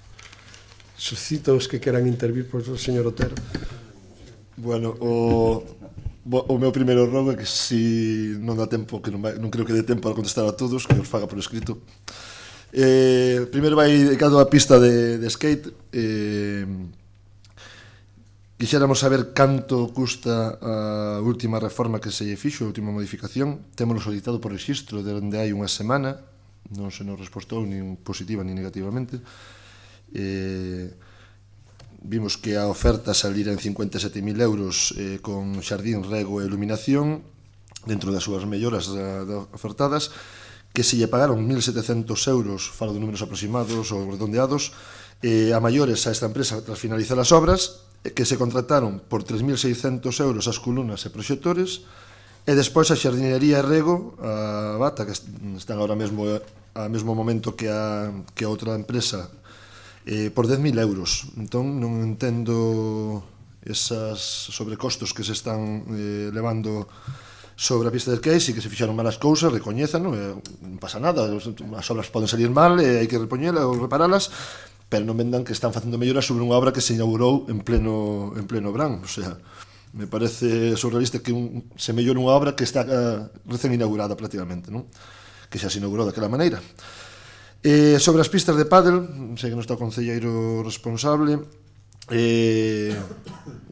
quixéramos saber que pasa coas pistas de pádel. Pois non hai monitores contratados, finalizaron o contrato, hai un monitor autónomo que se está contratando, abrindo as portas ou facendo a función nas pistas. O fin de semana pasado reservou xente pagando as pistas e chegou ao pabillón do Monte da Vila e atopouse coas pistas pechadas, habendo pagado a súa reserva este fin de semana, non, o fin de semana pasado. Xente que ten pagadas as clases de pádel está sin recibir clases desde o día 7, lógicamente non hai monitores. Iba a comenzar unha especie de escola deportiva con 50 alumnos, unha cousa así, está todo aí no aire. Entón queríamos saber que vai pasar coas pistas de pádel, si se vai contratar, non sei, que sale unha oferta con unha monitora agora, estaba publicada hai pouco, pero si é suficiente, si se vai a facer privatizar o servicio, porque xa hai oídas de que se vai a privatizar o servicio. Entonces quixéramos saber que é o que vai facer, que o digan claro, e xa anunciamos que estamos en contra de que se privatice ese servicio. Que pasou co tema das subvencións deportivas? Motivo do retraso nese reparto para que os clubs superan. Finalizou o día 15 a xustificación.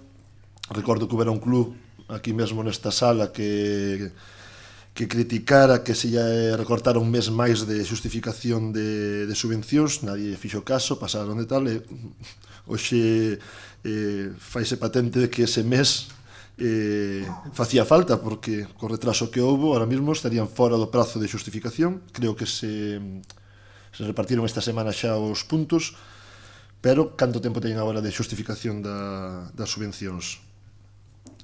Non sei se están ao tanto dos problemas que está habendo entre os dous clubs de fútbol no Monte da Vila. Cuestións de uns apagan as luces aos outros ao rematar os entrenamientos, non sei, tal, o sea, hai auténticos, non se permiten usar unhas cousas, entran no campo uns aos outros en horarios de partidos, o sea, que hai bastante guerra entre os dous clubs. Non sei se lógico ou non lógico, que se volvan aos tempos daquelas guerras, pero que creo que o concelleiro delegado ten que tomar medidas mediar aquí para intentar buscar un consenso que calme a guerra esa que está habendo, non? Cando se vai convocar o Consello Local de Deporte, dixose hai unhas semanas que en breve, creo que teño entendido que o concelleiro está convalecente, entonces imagino que traer a súa cando se repoña que convocará, ou eso espero. Sobre as obras de Alexandre Bóveda, hai un negocio que foi un dos que criticou na prensa esta semana o problemas que tiña coas obras. Non fai falta que teña altura de miras. A altura de miras é que se vai por ali, se fale co veciño, porque lle destrozaron a entrada do seu negocio, a pedra da entrada destrozada. Ten constancia a Policía Local, que sei que vin a Policía Local ali tomando nota, non lle dan solución, retiraronlle unha plancha metálica que tiñan para facilitar o acceso ao negocio, non puxeron un cartón, ten problemas con encargado de obra, pero non sei se ten razón, se non ten razón, pero cando menos alguén do Concello debería pasarse por ali a falar con ele e apaciguar os ánimos, porque as obras sempre dan problemas, somos conscientes, pero cando provocan xa danos, lóxicamente hai que buscar solucións. Teño constancia de todo isto porque falei con ele, entón non é nin pola prensa nin por outras cuestións. Despois quería facer unha crítica ou buscar algunha solución, porque non entendemos como nas redes sociais, na páxina do Facebook de emprego do Grove, se pode publicitar ou compartir unha oferta de interna ou 12 horas a xornada partida, que teña paciencia. Iso é oferta dunha empresa ou dunha persoa, dun veciño ou dunha veciña do Grove que comparteu a rede social de emprego do Grove. Isto é fomento da precariedade laboral, o sea, non pode ser que o Concello estea compartindo unha oferta de alguén que está ofrecendo 12 horas ou ser interna nunha casa, bo sueldo, por se acaso xo deixa claro, e sobre todo eso de paciencia. Hostia, creo que cambiar estes criterios de compartir ofertas de traballo e facer unha pequena criba, e aparte nin indica se hai contrato, se non hai contrato dentro desa oferta. Entón, tomen nota e, por favor, sí, está en emprego do Grove, está a oferta esa. Podo lle dar despois a data exacta teño a captura. Onte, pois mira, foi onte mesmo. Outra é que atendamos xa yo dicen o mes pasado, volvo a repetir, o da ordenanza da lingua, do uso da lingua galega, que tamén nas redes sociais, por exemplo, a oficina de turismo ou a turismo Grove do Facebook, a lei, a ordenanza municipal di que primeiro ten que ir en galego, despois en castelán, están poñendo ao revés. Parece unha tontería, pero é unha ordenanza municipal que ten unhas obrigas sobre todo para o Concello, que é o que na impulsa. Entón, que se modifique esa forma de publicitar as cuestións nas redes sociais. Quixera saber en que situación está o Concello cos casos do centro de saúde, coa situación que se atopa o centro de saúde hoxe en día. Sabemos que está en precario, continúa en precario, os médicos andan entre sí e non, a veces hai, outras veces non hai, incluso problemas de enfermeira de pediatría que se ten que estar a facer consultas deixando a pacientes no seu turno para ir a atender a outros para axudar ao médico, o sea, que está vendo un caos en xeral, que todos sabemos, que todos denunciamos, pero que dende as eleccións deixamos todos no aire. Quedáramos naquela reunión en que íbamos a facer unha manifestación, consegueuse esa charla en Santiago que non resolveu nada, os orzamentos siguen sin contemplar partida para un novo centro de saúde, o Concello sigue sin poñer os terreos a disposición, e gostaríamos saber un pouco a situación que sabe o Concello sobre o centro de saúde. Sobre a escola de música, volvemos a preguntar, porque había unha primeira apertura o día 8 do 11, que non se realizou porque creo que problemas técnicos, e o 13 do 11 era a segunda apertura, non atopamos información na páxina de contratos de Galicia, entonces queríamos saber se realmente xa se concedeu o contrato, se xa se adxudicou, e cando van comezar as clases de escola de música. Outra, temos entendido que hai un problema coa tramitación de multas de tráfico, que agora mesmo non se están tramitando ninguna multa, que finalizou o contrato coa empresa que levaba o sistema de multas. Entón, queremos saber o motivo, se é certo esta cuestión que nos trasladan, e como se vai solucionar, porque se xa polo de agora xa é pueblo sin lei, isto pode ser xa pueblo de todo, porque hai que tramitar multas e empezar a que a xente realice os seus que aparque ben e que circule con normalidade polo Concello. Temos solicitado, tampouco está a Concellera, que é unha pena, temos solicitado o PEMUS, o sea, solicitamos un informe do PEMUS hai un tempo, se nos trasladou, e lóxicamente para facer fronte a ese informe necesitábamos o PEMUS completo. Indicóusenos que se estaban corrixindo os erros que indicaban o informe e que nos iba a trasladar en breve, o sea, breve xa hai máis de 15 días, de 3 semanas que foi esta situación. Entonces queremos unha copia, ainda que sea a errada, pero queremos unha copia para poder dar lectura ao PEMUS que se trasladou á Diputación. Trasladanos os veciños do camiño do Rasoeiro, o que vai dende Rosalía ata Luisa Mestre, que, bueno, de vez cando chove inúndase, non sei que me tiño que tal, pero inúndase. É un camiño que é usado por moitos escolares, moitas familias para cambiar do frente a telefónica, o que vai hasta as Monxas, que circula por detrás. Na parte de baixa, antes de Vox Populi, tal, pois inúndase, e realmente, bueno, hai unha academia tamén ali. É unha rúa bastante transitada, estes días estuvo inundada, buscar algunha fórmula, algunha obra, algunha que poida permitir que non entorpezca a circulación dos veciños. Outra é un camiño tamén na carretera do Conde que vai dar a Ostreira, exactamente a empresa Mariscos Escacha, que hai un camiño por ali que está desbrozando o Concello de vez en cuando. Agradecen esa situación, pero solicitaban que na medida posible se pudera botar un pavimento para poder circular con máis tranquilidade. Pasa moita xente maior que vai pasear a zona da Ostreira, e mas ten pasado xente con carrillos e tal, porque é unha forma de atallar e máis segura que ir pola zona de entrada dos camións de Garavilla. Entón, solicitaban se era posible intentar allanar o suelo e buscar algunha forma de que fora máis transitable esa zona. En Boivas, queixase uns veciños de un terreo que está ao carón, creo que dun terreo municipal, por uns árbores que están invadindo a vía, as súas ramas, e que poden ocasionar perigo para os vehículos e os veciños da zona. Creo que xa se chamou a atención varias veces ao propietario, non dan cortados eses árboles, non dan actuado, pero creo que o Concello ten potestad para, se crea perigo na vía pública, actuar. Entón, gustaríanos que se actuara. Queda pouco,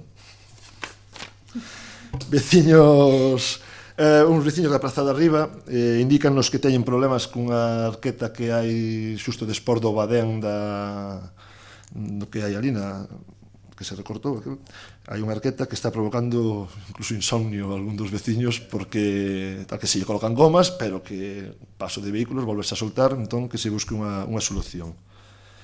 E a última, unha pregunta, porque non sei que pasa co rexistro telemático, que ás veces funciona, ás veces non.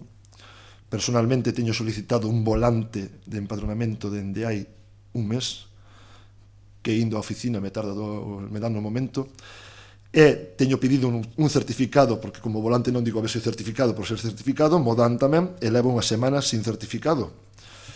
Se queremos eliminar papel, que funcione o rexistro tal, terá que ser efectivo. Se eu solicito un volante que no mesmo día me dan no Concello, non espero que mo den na mesma hora, pero que polo menos no día seguinte, como moito, teña ese volante no meu correo electrónico, na miña páxina telemática, non? O sea, entón, gustaríame saber que pasa aí, se vai a poñer a funcionar isto como ten que ser. Nada máis, moitas gracias. Gracias, señor Torres. Sí, eu son breve. Quería saber se se está cumprindo, polo que vai da obra de excavación do auditorio, se está cumprindo o orzamento previsto, ou se xa se vai superando, ou se ainda vai escaso. Por outra parte, se dentro do orzamento do auditorio está orzamentado tamén a reparación de todos os viais circundantes que se están afundindo, deteriorando polo paso dos camións desta excavación. E despois, por outra parte, así como se cambiou o cartel da Festa do Marisco da plaza daqui do Corgo, falta por cambiar o que está na lanzada. Nada máis.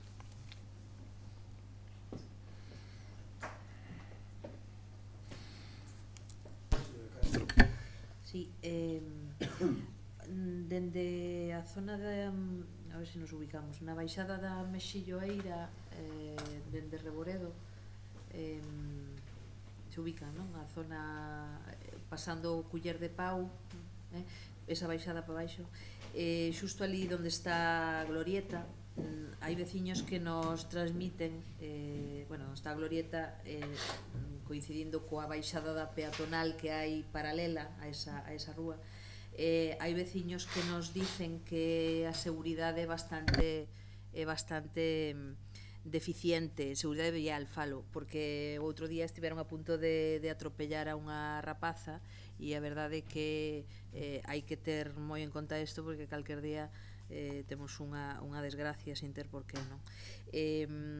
Dicen que, bueno, que incluso por esa peatonal baixan coches, que encima baixan a toda mecha e que encima ademais non hai ningún paso de peatóns que poida facer para que a xente poida cruzar con seguridade. Entón sería unha cousa que habería que ter en conta. Despois, por outro lado, estamos vendo que non se lle está prestando ningunha atención aos contenedores. A verdade é que están bastante sucios, eu non sei se teñen ou non un programa de limpeza destos contenedores, pero a xente hai bastante queixa neste aspecto, non?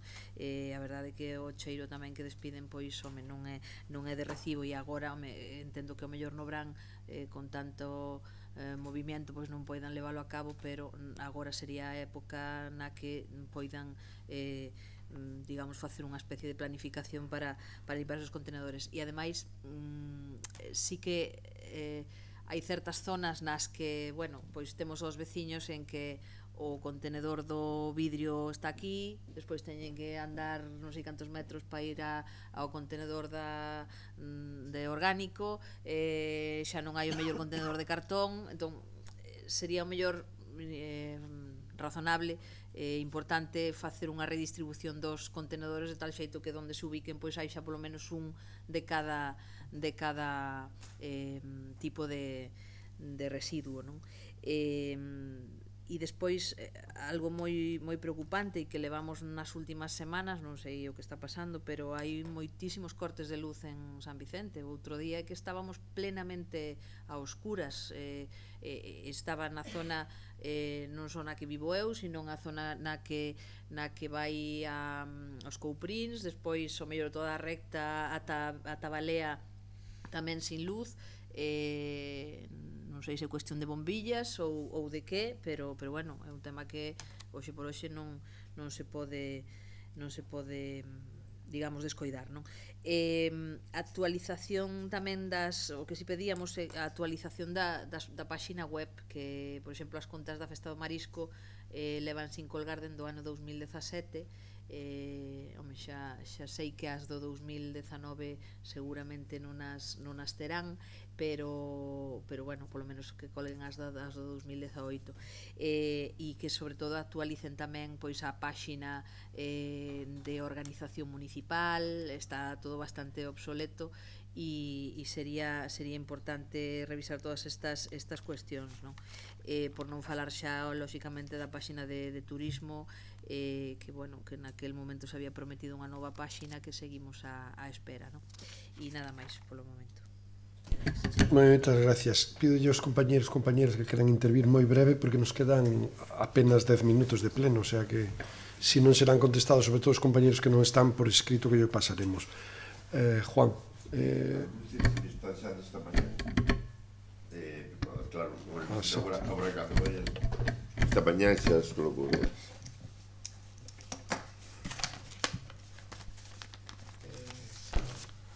Vamos a ver, así moi brevemente, porque debería de estar ahora traballando, estou de guardia, e deron hasta as 12, teño que estar ali antes desa hora. Da situación que sei hasta por de agora, de como está a nivel de persoal médico, houbo a baixa dun dos médicos do PAC que xa foi sustituída, houbo 2 médicos dos que estuveron de baixa por enfermedade durante o verán, que colleron as vacacións, lóxicamente teñen dereito a elas, no mes pasado, nese tempo non se mandou personal para sustituílo, a disculpa perenne xa de que non hai persoal. Da parte da enfermeira de pediatría, é a situación que se está vivindo desde xa fai un ano e pico, pareceme para aquí, cando a Lodia, creo que foi, se xubilou, o que fixeron foi, en vez de amortizar a plaza, pasárona para adultos. Teño falado algunha vez coa enfermeira que está ali, e si, realmente é un pouco trastorno para ela o de andar controlando as 2 consultas, etcétera, etcétera. O número de pacientes que ten que atender o cupo de cartillas, si mal non lembro, é alrededor de 1.200, 1.300 entre todos, porque realmente o que é o cupo de cada un dos 2 pediatras é moi razonable, e de feito moito nos tememos que nun futuro, cando Luís se xubile, amortice unha desas plazas. Por outra parte, a situación que se está vivindo a nivel sanitario é tal como para que hai unha folga plantexada para mañán e pasado, convocada por a Asamblea de Áreas Sanitarias e co apoio de CSM, de Omega e da CIG, sin o apoio de outros, sindicatos, basicamente porque no último ano prometeronse moitas cousas, moitos plans para a mellora tal, según o Goberno da Xunta, según a Consellería de Sanidade, que están implantados no 99%, pero a situación sigue estando, como vemos, igual como estaba antes. Co cal, si algo está implantado no 99% e os profesionais que viven neso non ven as melloras, ese algo que se implantou ou que se está implantando no 99% non está funcionando. Entonces, estou tamén un pouco á espera de ver o seguimento que hai mañán pola mañán, cando salga da guardia, falarei co personal para ver o seguimento que vai haber desa folga. Estou en contacto con esa Asamblea de Áreas Sanitarios, de feito, estou dentro do seu mismo grupo de WhatsApp para ver cales son as actitudes e cales son as ideas que hai de cara ao futuro. E hai que ver eso, un pouco o seguimento, e plantexábanse nos centros de saúde facer concentracións. Non sei como é unha folga que é feita a través dos propios profesionais da medicina, profesionais sanitarios, si se ten pensado facer algún tipo de concentración. Si eles, mañan pola mañan, me din que si teñen pensado facer unha concentración diante do centro de saúde, informarei, e incluso o porei nas redes sociais para que a xente que queira acudir e apoiala, que o faga. Da parte do rexistro telemático, teño que preguntar que está pasando con isto, o que si temos personal novo que ainda empezou este mes pasado para recursos humanos. Non sei se o mellor, pois con isto de estar empezando, si está facendo o que está facendo de presencia física, e o mellor, pois se descoidou un pouco esa parte, non podo aseguralo, terei que falar con eles para ver en que punto está. E creo que da miña parte nada máis. Moi ben, gracias. Mais intervencións? Pulsade, se non... Ben. Boa noite de novo. Brevemente, aínda que o tema é longo e dá para moito, a Escola de Música, efectivamente, o 7 de novembro estaba prevista a apertura de sobres de maneira telemática, que como se teñen que presentar agora, incidencias técnicas impediron esa apertura, houbo que solicitar a reparación de esas incidencias, e unha vez que se subsanaron, volveuse a convocar unha nova apertura na que non había ninguén presentado. Non houbo ningunha presentación de ofertas. Entonces, houbo que cambiar o procedimento según marcan os prazos e según marca a lei, e entonces invitouse a 3 empresas a que presenten ofertas, e estamos en prazo de que contesten, porque sí que é verdade que o prazo de que unha vez que reciban a oferta teñen 3 días para presentala, pero que teñen que recibir a oferta, teñen que abrir a oferta e decir algo, e se non, pois son 10 días e estamos aí en espera de que se agoten todos os prazos para abrir as ofertas que haxa, e según os bases marcadas escoller a que marquen os técnicos que é a adecuada. Non vou contestar directamente. Bueno, rapidiño, porque o tempo que nos queda xa é limitado.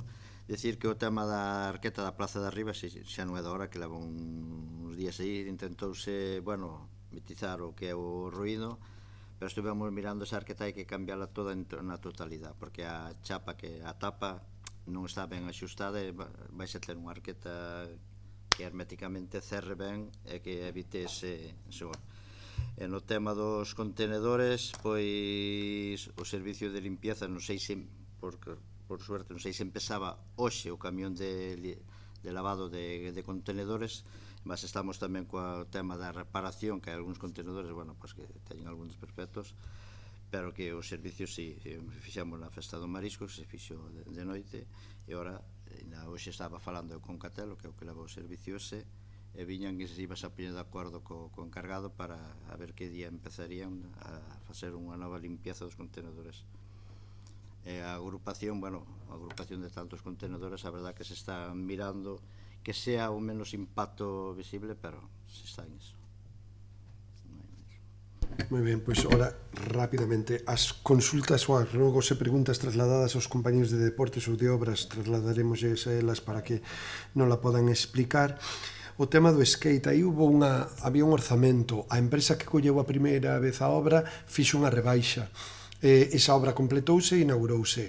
Estuvemos vendo durante o tempo de uso que había algunhas cuestións a mellorar, como eran zonas de descanso, zonas de salida de perigro, mellorar con bancos, unha fonte e iluminación, eso todo estaba no proxecto inicial. Pedimos a autorización á Diputación de Pontevedra para utilizar a rebaixa que a empresa fixo, concretamente eran 17.000 euros de baixa que había feito, a Diputación non los concedeu e por iso estamos utilizando eses 17.000 euros para facer estas melloras de todas esas actuacións. Respecto ao tema da ordenanza da lingua galega e de turismo, bueno, aí podíamos discutir moito. Nós pensamos que as redes sociais de turismo teñen que ir na lingua para o público objetivo para o que van. Poñemos dúas realmente en castelán, e se vostede vai as da Xunta de Galicia ou vai as de Deputación de Pontevedra, que son dúas próximas que temos aquí, están solamente en castelán porque vamos un pouco ao destino que queremos. Poñémola xa en galego, en segundo lugar, pero sinceramente, así como en outros ámbitos e aspectos hai que cumplir a normativa, no tema do turismo e na promoción, aí podemos discutir, por eso se está facendo así e se vai seguir facendo así. Auditorio. O orzamento do desescombro, é dicir, o desescombro vai máis rápido do esperado, o material que estamos atopando é máis fácil de sacar do esperado, polo tanto, aí tanto a nivel de orzamentario como a nivel de tempo estamos indo mellor do esperado co retraso que acumula xa o auditorio. Non temos orzamento para o mantenimento das viales por onde pasan os camións, porque iso xa entrará dentro do orzamento xeral de gastos e servicios de obras e mantenimento, e tomamos nota para cambiar o cartel da Festa do Marisco lanzada. Respecto á actualización da página web, tomamos nota, volcar as contas do 2018 e concretamente na página web do turismo, sí que temos consultado con unhas empresas, pero estamos co proxecto Red.es, co Concello de Sanxenxo, que é dunha das actuacións que entran aí. Por lo tanto, seguramente vamos a esperar a que se axudique a unha empresa o proxecto Red.es, porque unha das súas obxectivos vai ser actualizar toda a página web e todo o sistema para apps para os novos sistemas de traballo, porque non están adaptadas para acabar o tema da... É dicir, para adaptarse aos móviles. A partir de aí tomamos nota o camiño da Tafona, camiño carretera do Conde, Boivas. Certo é que este negocio de Alexandre Bóveda con nós, ou polo menos que eu teña constancia, a non ser pola prensa, con nós directamente non se puxo en contacto. Si outro negocio que se lle resolveu o problema, intentaremos resolvelo e tomamos nota co tema este de compartir dentro das redes sociais de emprego Grove esta coacción que nos traslada, que non nos parece tampouco de recibo. O secretario me pide a palabra para unha aclaración. Sí, unha breve cuestión sobre o funcionamento, non? As mocións urxentes, que neste pleno viñeron 3 ou 4, nos demais, pois recordar que debe ser algo excepcional, non? E que debe ser sempre por urxencia debidamente motivada. Entonces prégase que se use o procedimento ordinario na medida posible e que se presenten antes da entrada no do día. Despois, simplemente o voceiro do bloque, que ahora mesmo non está, o tema das actas, que estáse cumprindo o decreto 24/2018 da Xunta de Galicia, que establece a redacción das videoactas, que é responsabilidade da Secretaría. Si é certo que hubo un erro informático, que non está íntegro a intervención dun punto de orde do día, pero ele non impide que se haxa levantado conforme a normativa, porque di que son as opinións sucintas, non ten por que estar toda a intervención. En todo caso, tentarase que non se repitan os erros informáticos, na medida posible, que este a disposición de todos os concelleiros e do público en xeral as intervencións íntegras. Moi ben. Vendo máis temas que tratar, levantamos a sesión. Gracias, boas noites.